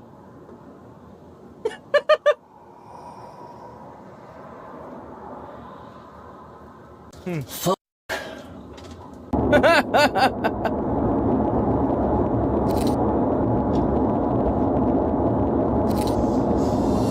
While in custody, Ray told one officer that he had consumed PCP, another that he had taken LSD, and a third that he had taken mushrooms. While what Ray took, or if he actually took anything, is unknown, officers presumed he was under the influence of some kind of psychedelic drug and was brought to a nearby hospital before being booked into jail. Ray was charged with breach of peace and felony resisting an officer with violence. Flagler County Sheriff Rick man, that'll really stick when he tries to get a job that he'll never fucking get. Commented on the situation because he's stating, fucking millionaire, apparently. That if you fight a deputy sheriff, you will go to jail every time. Nothing. I promise violence. Flagler County Sheriff Rick Staley commented on the situation, stating, I promise you that if you fight a deputy sheriff, you will go to jail every time. Nothing like turning a misdemeanor into a felony by acting stupid. Ray was later released from jail after posting a $4,000 bond. He probably paid that shit out of pocket. He was like, yo, man, get my wallet right quick. He is innocent unless proven guilty in a court of law. I don't know if it was dehydration, drugs, or a mental breakdown, but when someone starts acting it could be a combination. Heavy equipment moving across sand is just there for show. We're watching a mind that no longer cares about danger. Because the sun's out and the scene is normal, but inside Ray, the connection between consequence and behavior just wasn't working the way it should. Bro, his reality was disconnected, all right? Officer tries verbal commands in broad daylight and the person refuses to budge. The public might see stubbornness, but a cop sees something else entirely. And that's a situation that can go anywhere that Ray chooses to take it. We got workers waiting in uneven terrain and someone who seems mentally tuned. Yo. So, like, W Midwest Safety, what if I, like, bought one of his hats online and started wearing it during the stream? Would that be low-key legit? To a different frequency. Once hands are placed with control, the resistance told you everything. This wasn't rage-filled resistance. In my opinion, it was confused resistance. And confusion can be harder to control than anger because there's no pattern. But that's what the use of force continuum is for. Remember, tools like tasers aren't punishment, they're translation. You try words first, you try patience. But when someone is behaving like this and their body keeps fighting with no comprehension of safety, a taser... I feel like in an instance where you've got drugs involved like this, and the guy's obviously, like, it's obvious that he's incoherent. I feel like if you're resisting arrest, it may not even be by your body's own. Like if you're having a seizure, which is not comparable, it's not. You're not going to control what your body does. I kind of feel like it's in the instance of that a little bit. Of like, the dude's obviously not there. And even if he is there, if he's having like a medical issue, it may not even be his fault that he's resisting arrest. Like, I feel like if you're going to get charged with something, it should be with malicious intent. The intent is to do this thing. I want to do this thing. Like, intent means a lot in a lot of situations, and I feel like they're just going to end up dropping the resisting arrest charges because the dude obviously just wasn't all there. Comes the cleanest way to prevent a ground fight. People don't wake up saying, you know what, today I'm going to block a bulldozer and brawl with cops on the beach. Yeah, exactly. When hydration is ignored, mental health goes untreated, or they could be on drugs. We don't always need darkness to lose ourselves. Sometimes the sun's out, people are watching, and a mind running on its own wavelength turns danger into something it can't even recognize. Yo, W video, W Midwest Safety. All right, we rolling. I'll see you boys tomorrow, bright and early. Stay safe out there. Try to put a smile on someone's face. You might change their whole day or their whole life. You never know. We had a lot of fun today. Thanks for watching. I'm out of here, boys. Got to do a lot of stuff.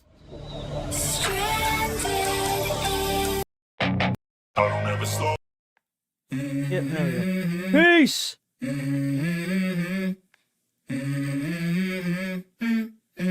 Let's go. I wake up to a little bit of drool on my pillow, feel like it's gonna be a bad day. Yeah, I'm tired of shit, and the coffee ain't hit yet, damn, ain't that great. I don't wanna go to work, cause my boss is a jerk, and I'm not even that paid. I need a change in my life, cause I don't feel alive, and there's nothing that makes me happy. Hold my beer for a minute, I'm about to quit my job, cash in for a ticket. I'm going on a trip, and I don't plan to visit. I'm gonna stay there till I feel like I'm winning, and this is just